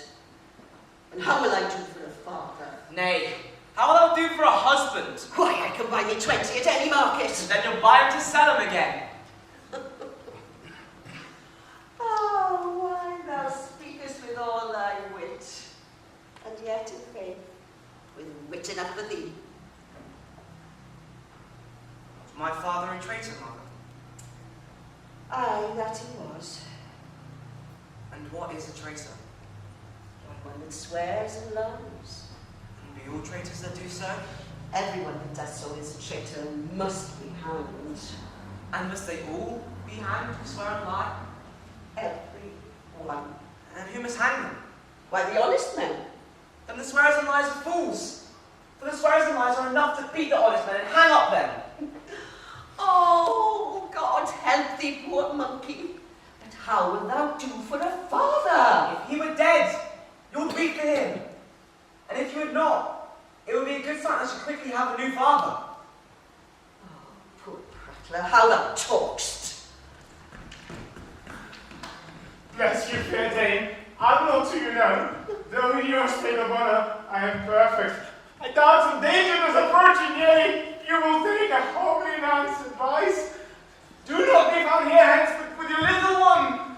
To fright you as methinks I am too savage, but to do worse for you by fell cruelty, which is too nigh your person.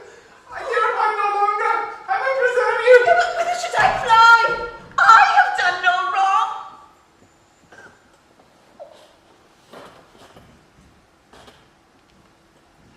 But I remember now. I am in this earthly world, where to do harm is often laudable. To do good is sometimes accounted dangerous folly. Oh, why, alas, do I put up this womanly defence to say that I have done no harm?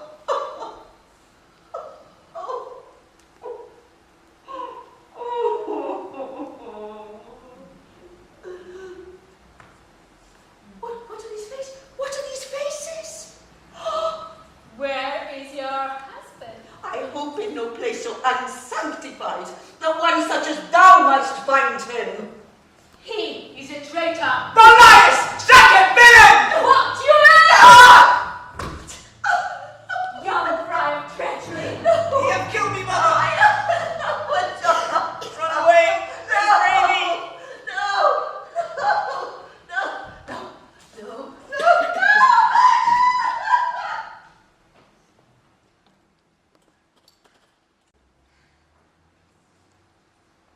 Let us seek out some desolate shade, and there weep our sad bosoms empty. Let us rather hold fast the mortal sword, and like good men bestride our downfall and birth them. Each new morn, new widows cry, new orphans howl, new sorrows strike heaven on the face, and it resounds as it felt with Scotland and yelled out like syllable of dollar. What I believe, I'll weigh. What no believe, and what I can redress, as I shall find the time to be friend. I will. What you have spoke, perchance it may be so. This tyrant, whose sole name blisters our tongues, was once thought honest. You have loved him well, and he has not touched you yet. I am young, but something of him you may discern through me, and wisdom to offer up a poor, weak, innocent lamb to appease an angry god. I am not treacherous. But Macbeth is. A good and virtuous nature may recoil at an imperial charge. But I shall crave your pardon. That which you are, my thoughts cannot transpose. Angels are bright still, though the brightest fell. Though all foul things would wear the brows of grace, yet grace must still look so. I've lost my hopes. Perchance there wherein I did find my doubts. Why in that rawness left you your wife and child? Those precious motives, those strong knots of love, without leave-taking? I pray you, let not my jealousies be your dishonours, but mine own safeties. You may be rightly just, whatever I shall think.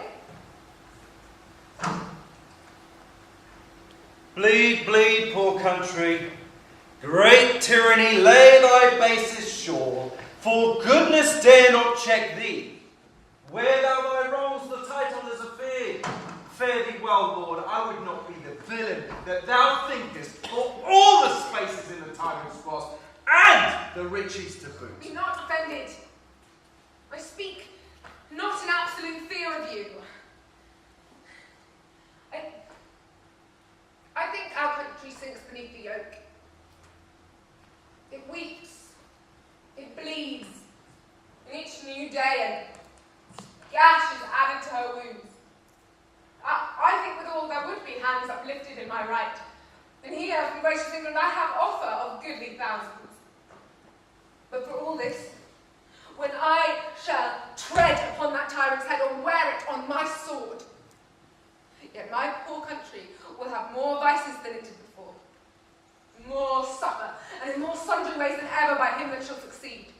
Who should he? Who it is myself, I mean, in whom I know all the particulars of vice so grafted that when they shall be opened, black Macbeth will seem as pure as snow, and the poor estate will esteem him as a lamb when being compared with my confineless hounds.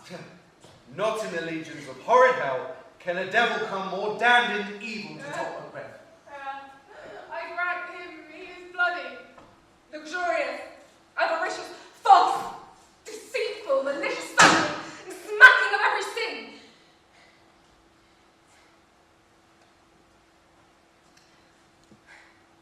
But there's no bottom. None. In my voluptuousness. Your wives, your daughters, your matrons and your maids could not fill up the cistern of my lust, and my desire, all continent impediments would overbear that did oppose my will. Boundless intemperance in nature is a tyranny, and it hath been the untimely emptying of the happy throne, and fall of many kings. But fear not yet to take what is rightfully yours. You may convey your pleasures in a spacious plenty, and yet seem cold the time you may so hoodwink. We have dames willing enough. There cannot be the vulture in you to devour so many as to greatness, that dedicate themselves, finding it so inclined.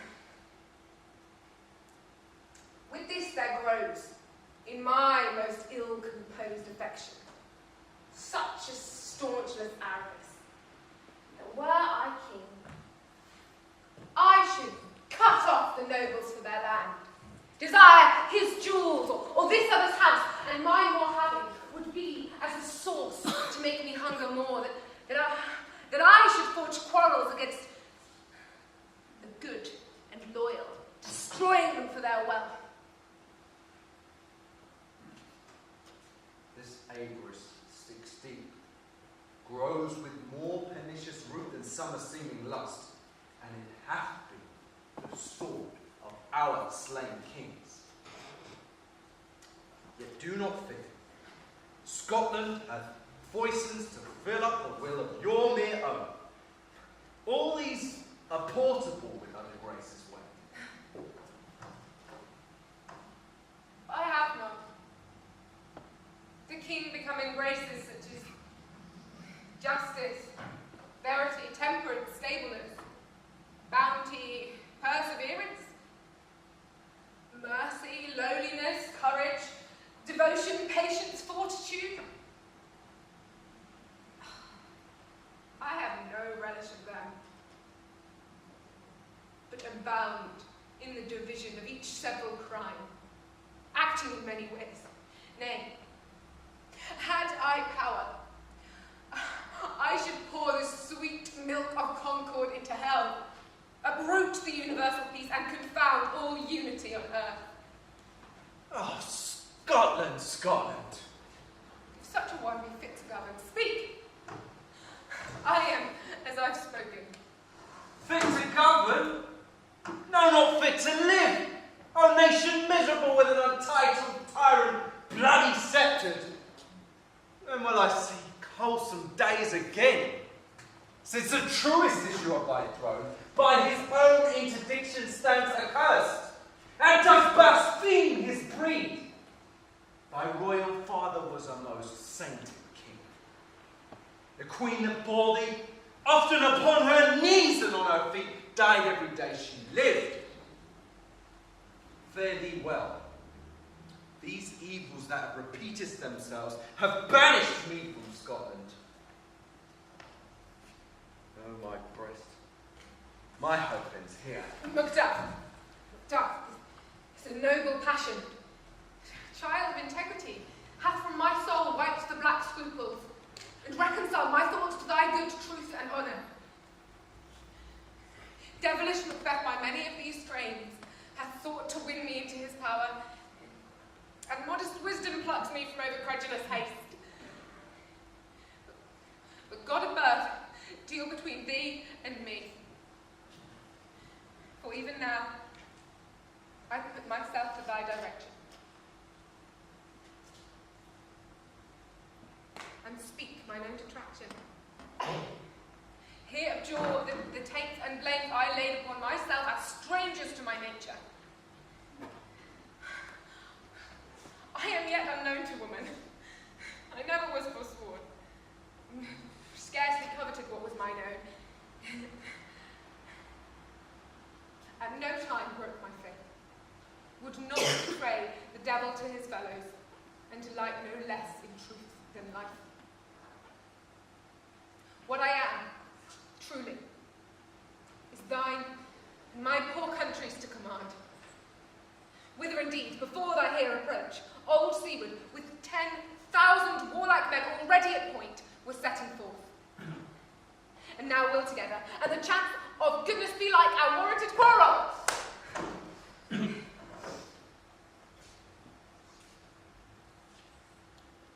Why are you silent? Such welcome and unwelcome things all at once, 'tis hard to reconcile. Yeah. See who comes here. Oh, my countrymen. Oh, good God, is it time to remove the means that make us strangers? Sir, amen. Stand Scotland where it did. Alas, poor country. Almost afraid to know itself. It cannot be called our mother, but our grave, where nothing but nothing as once seemed to smile, by sighs and groans and shrieks that rend the air, are made not marked. By violent sorrow seems a modern ecstasy. The dead man's nerves scarce ask for who, and good men's lives expire before the flowers in their caps, dying or ere they sicken. A relation, too nice and yet too true. What is the newest grief? That of an hour's age just gives the speaker. Each minute seems a new one. How does my wife? Why? Well. And all my children? Well, too. The tyrant not battering at their peace. No, they were at peace, I did leave them. Be not a niggard of your speech, how goest? When I came hither to transport the tidings, which I have heavily borne, there ran a rumour of many worthy fellows which were out, which was witnessed the rather, for I saw the tyrant's power afoot. Now is the time of help. Your eye in Scotland would create soldiers, make our women fight to doff their dieties. Be comforted! We are coming thither. Gracious England hath lent us old Seward and 10,000 men. An older and better soldier, none that Christendom gives out. Would I could answer the comfort with the like. I have so it should be howled out with desert airway. You should not lack them. Whom concern they? The general cause, or is it a fee grief due to some single breast?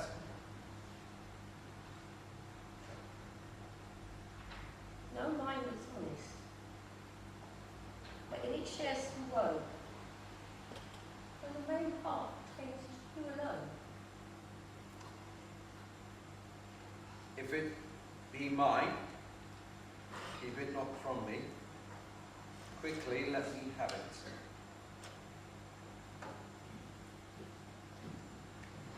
Let not your ears discredit my tongue forever, which shall possess them with the heaviest sound that ever yet they heard.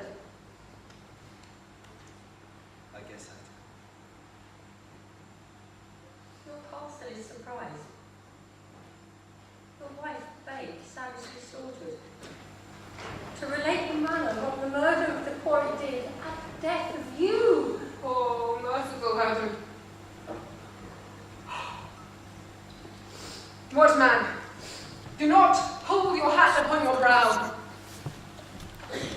Give sorrow words. The grief that doesn't speak, it whispers the overfraught heart and bids it break.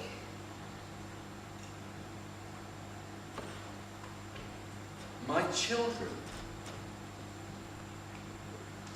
Wife, children, servants, all that could be found. And I must be from this. My wife killed too. I have said. Be comforted. Let's make us medicines of our great revenge to cure this deadly grief. He hath no children. All my children. Did you say all? Oh, hell kite, all! What, all my pretty chickens? And they bathe in one fell swoop! Dispute it like a man! I shall do so, but I must also feel it as a man. I cannot but remember how such things were that were most precious to me. Heaven look on, not take their part. Sinful Macbeth, they were killed for me, not for their own demerits, but for mine. Slaughter on their souls. And rest them now. Be this the whetstone of your sword. Let grief convert to anger, blunt not the heart, enrage it. I played a woman with my eyes and braggart with my tongue, but gentle heavens cut short all intermissions front to front. Bring thou this fiend of Scotland, and within my sword's length set him. If he 'scape, heaven forgive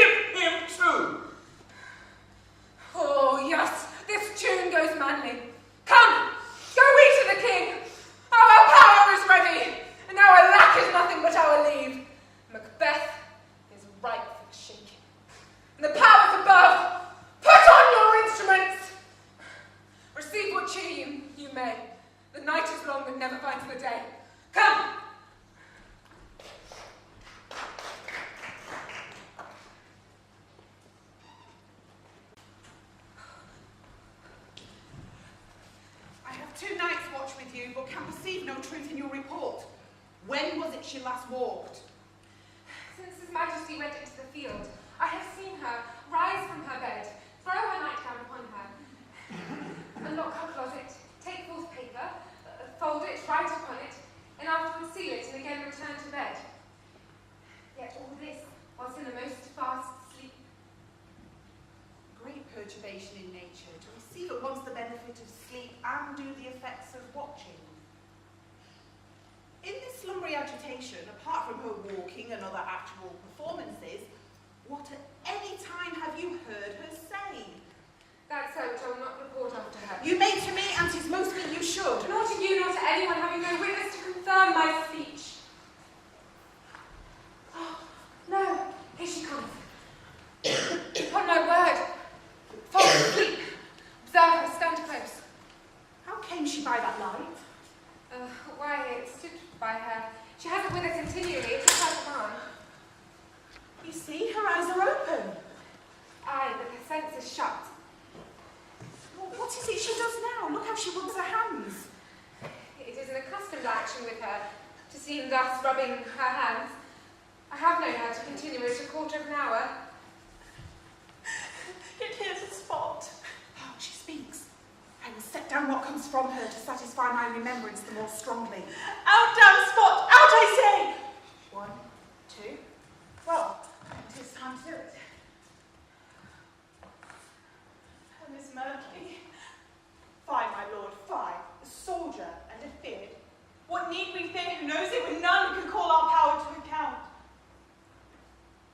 Yet, who would have thought that the old man to have so much blood in him? Do you mark that? The thing that Fife had life. Where was she now? What? Will these hands ne'er be clean? No more of that, my lord. No more of that. You are all with this starting. Go to. You have known what you should not. She hath spoke what she should not. I am sure of that. Yet here's the smell of blood still. All the perfumes of Arabia will not sweeten this little hand.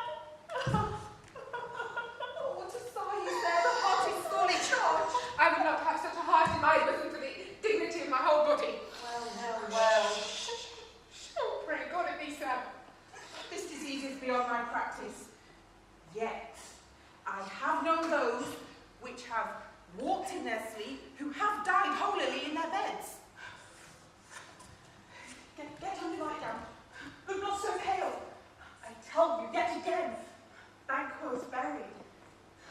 He cannot come out one's grave. Even so. To bed. To bed. There's knocking at the gate. Come, take my hand. What's done cannot be undone.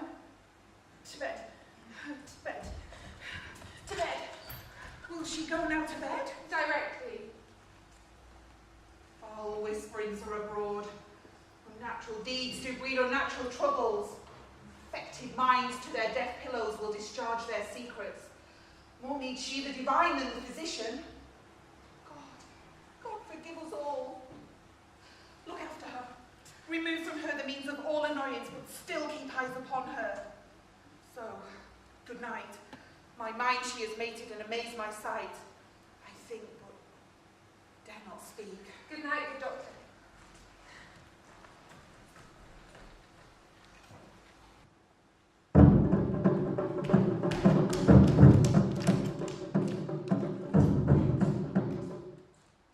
The English power is near, led on by Malcolm, his Uncle Seward, and the good Macduff.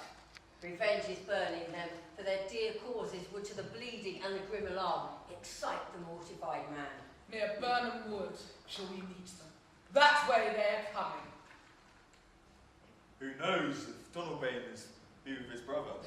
For certain, sir, he is not. I have a file of all the gentry. There is young Seward and many unrough youths who, even now, do protest their first of manhood. What does the tyrant? Great Dunsinane he strongly fortifies. Some say he's mad. Others, that lesser hate him, do call it valiant fury. But for certain, he cannot buckle his distempered cause within the belt of rule. Now, does he feel his secret murders sticking upon his hands? Now, minutely revolts, upraises faith breach.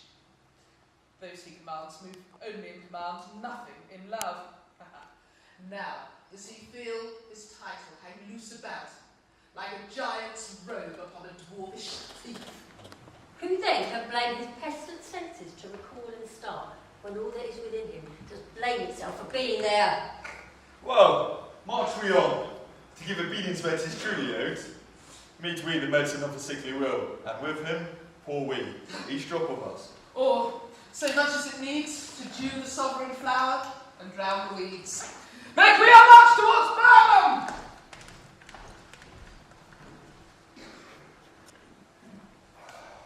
Bring me no more reports, let them fly off. Till Birmingham Wood we move to Dunsinane, I cannot tense with fear. What's he, the boy Malcolm? Was he not born of woman? The spirits that know all mortal consequences are pronounced with us. Fear not, Macbeth. No man that's born of woman shall ever have power upon thee. Then fly, false fames, and mingle with the English epicures. The minus whereby in a Havelberg shall never shake with there. The devil done thee black, thou cream-faced loon. Where goest thou that goose look? There is 10,000 Geese, villain! soldiers, sir! Go, prick thy face and overrate thy fear, thou lily little boy. What soldiers, pray? Therefore thy soul, those linen cheeks of thine are consolers to fear. What soldiers, white-face? The English boys, please you! Take thy face, hands. Citizen! I am sick at heart when I behold. Citizen, I say! This push will cheer me ever, or else deceive me now.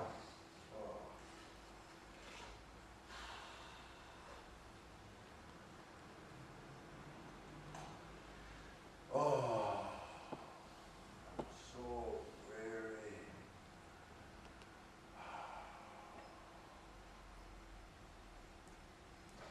Seeking, where is he gone? I'm tired. My way of life is fallen into the sea, the yearly. And that which will accompany old age is honor, love, obedience, truth, and friends. I must not do to have, but in their state, curses. Not loud, but deep. Mouth honor, brave, which the poor hearts will fend deny, and dare not. Citron! What is your gracious pleasure? What news more? All is confirmed, my lord, which was reported. I fight, till from my bones my flesh be hacked, skin in my armor. It is not needed yet. I'll put it on! Send out more horses, scour the country round, and those that talk of fear, and give me mine armor. What does your patient, doctor? Not so sick, my lord, as she is troubled with sickly fancies that keep her from her rest. Cure her of that. Canst thou not minister to a mind diseased? Plug from the memory a rooted sorrow, raise out the written troubles of the brain, and with some sweet oblivious antidotes, cleanse the stuffed bosom of that perilous stuff that weigh upon the heart. Therein the patient must minister to himself. Throw physic to the dogs, I've known of it. Seaton, send out. Doctor, the things fly from me.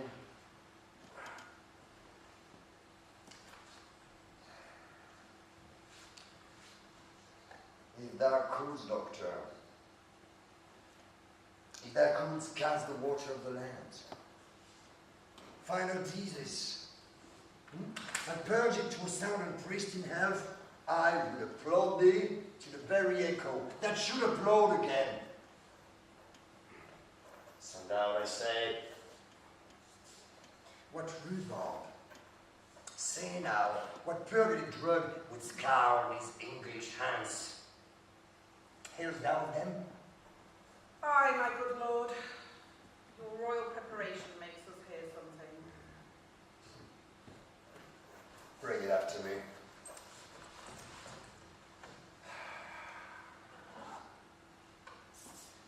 I would not be afraid of death and pain till burn and wood move to Dunsinane. If I were from Dunsinane away and clear, profit again should hardly draw me here.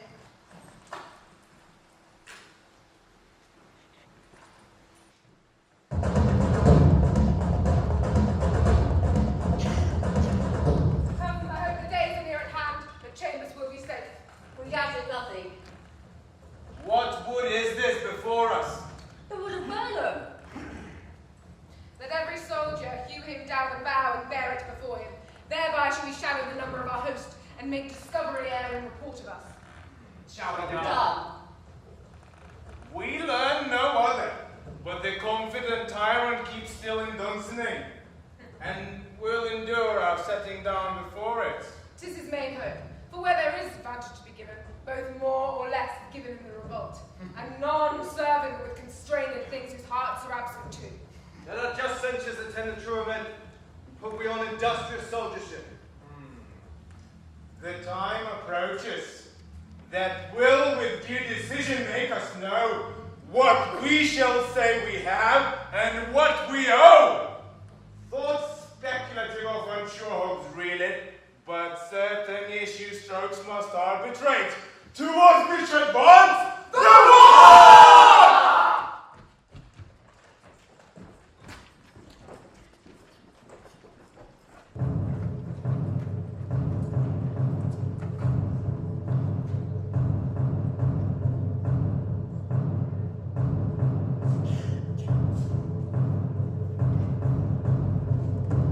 Hang out our banners on the outward walls. The cry is still may come. Our castle's strength will laugh as each to call. Here, let them lie, till famine and the egg in them up. Were they not forced with those that should be ours, we might have them met them dareful, beard to beard, and beat them backward home.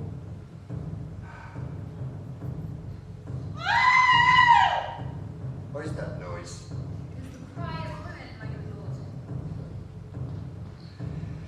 I've almost forgot the taste of fears. The time has been, my senses would have cooled to hear a night shriek, and my fellow there would at a dismal treatise, rouse and fell as life were in it.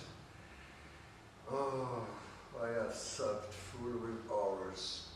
Dionysus, familiar to my slaughterous fault, cannot once start me. Wherefore was that cry? Queen, my lord,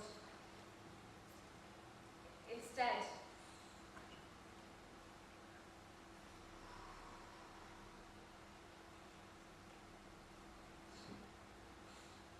She should have died hereafter.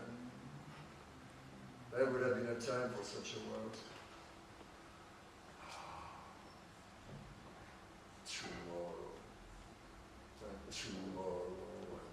Tomorrow creeps in this petty pace from day to day to the last syllable of recorded time. And all our yesterdays are lighted fools the way to dusty death.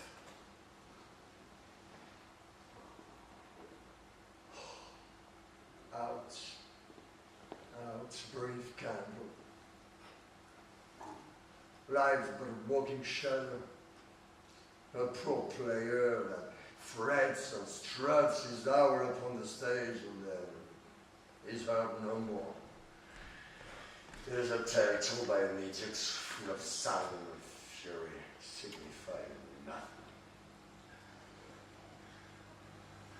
Gracious my lord, I should report that which I say I saw, but I don't know how to do it. Well, say, sir. As I did stand my watch upon the hill, I looked towards Burnham, and lo, methought it began to move. Liar and slave! Let me enjoy your wrath if it be not so. Within this 3 miles of me see it coming. I say, a moving grove. If thou speakest false, upon the next tree shall thy hand lie, till famine claim thee. Thy speech be sooth, I care not. Thou dost for me as much. Oh, I put in resolution and begging to doubt the equivocation of the fiend that lies like truth. Fear not! Fear not. Till Burnham Wood come to Dunsinane. And now a wood comes toward Dunsinane. Home! Home and out! If this which he vouches does appear, there is no flying hands, no tarrying here. I begins to be weary of the sun, and wish the estate of the world were now undone.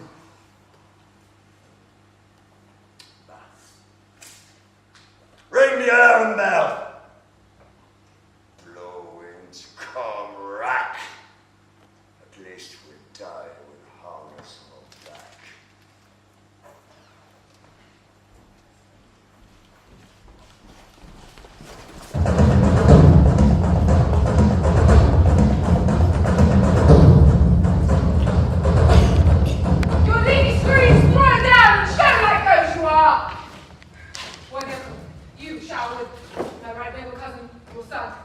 Lead our first attack.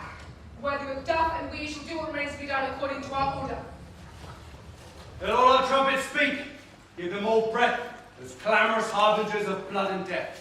Fare you well. Do we but find the tyrant's power tonight? Let us be beaten if we cannot fight! Aye! They have tied me to a stake.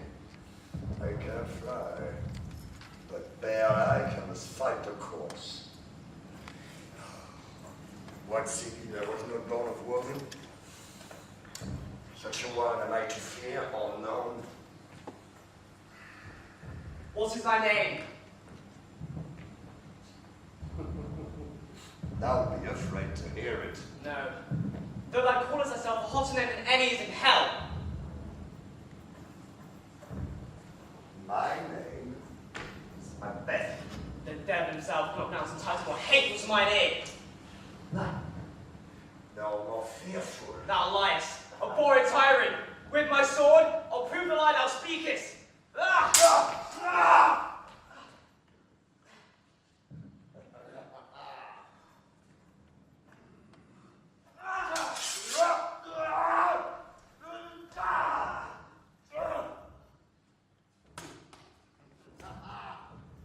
Thou was born of woman, but souls I smile at. Weapons laughed to scorn, brandished by planets of a woman born.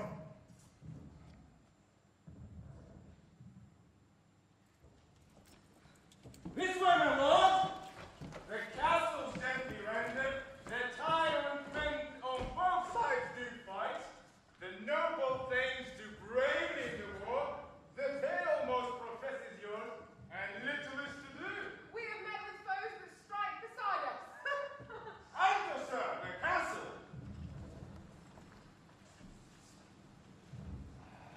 Why should I play the Roman fool and die on my own sword? While I see lives, the gashes do better upon them.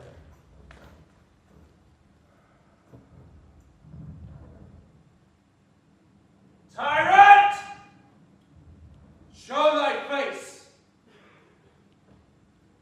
If thou beest slain with no stroke of mine, my children's ghosts will haunt me still. I cannot strike at wretched kerns, whose arms are paid to bear their staves. Either thou Macbeth, or with an unbattered edge, I sheath my sword again, undeeded. There thou shouldst be by this great clatter, one of greatest note. Let me find him fortune, and more I beg not!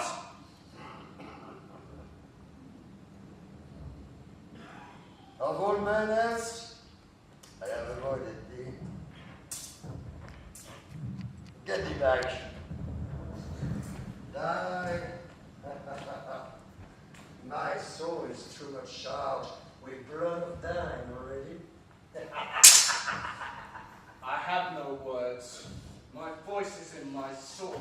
The bloodiest villain in the tones can get thee out!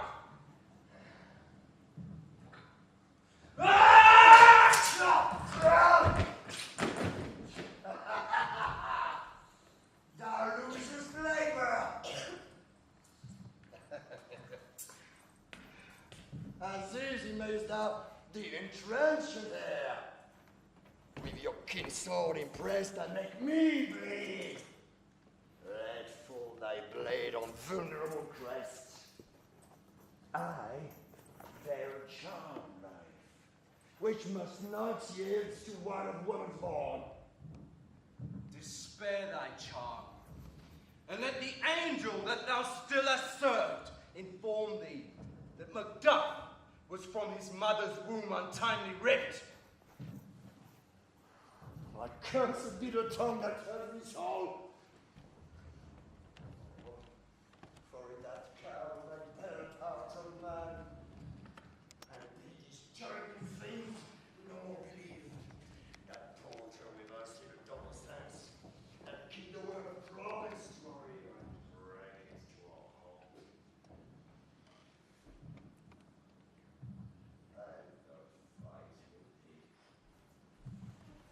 Then yield thee, coward, and live to be the shown gaze of time. We'll have you, as our rarer monster are, painted on a pole, and under writ, here may you see the tyrant. I will not fight with thee, and I will not yield. To kiss the ground before young Malcolm's feet, and to debate with the rabble's curse.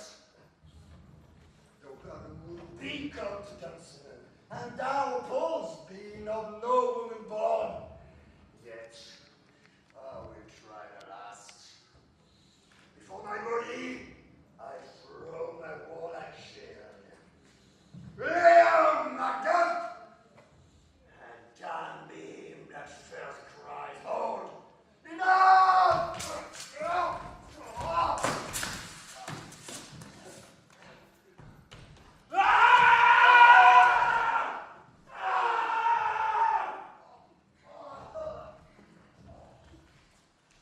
I was afraid we missed was safe arrived. Some must go off, and yet by these I see a day as this is cheaply bought. Macduff is missing, and your noble son. Your son, my lord, has paid a soldier's debt. He only lived but till he was a man, no sooner which had his prowess confirmed in the unscripted station where he fought. But like a man, he died. Then he is dead. Aye, brought of the field. Your cause of sorrow must not be measured by his worth, for then it hath no end. Had he his herds ahead? Aye, on the front. Why then? Good soldier be he. Had I as many sons as I have heirs, I would not wish them a fairer death. And so, his knoll is knelt. He's worth more sorrow, and that I will spare him. He's worth no more. They say he parted well and paid his score, and so God be with him. Here comes newer comfort.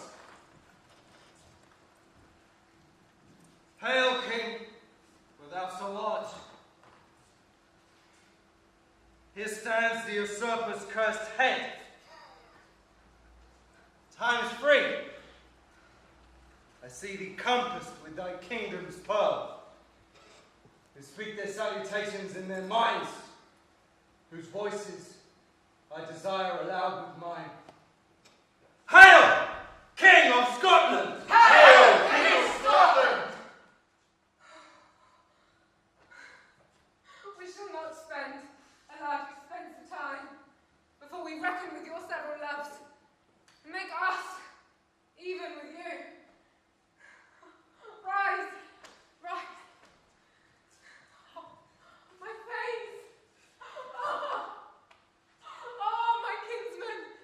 Oh, henceforth the Earls, the first that ever in Scotland in such honour named.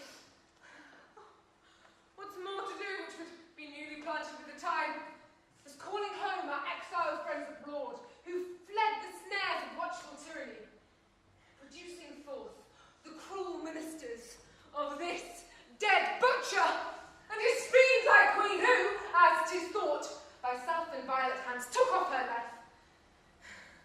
This, and what needful else, that calls upon us. By the grace of grace, we shall perform in measure, time, and place. So thanks to all at once, and to each one, whom we invite to see us crowned as Scoon.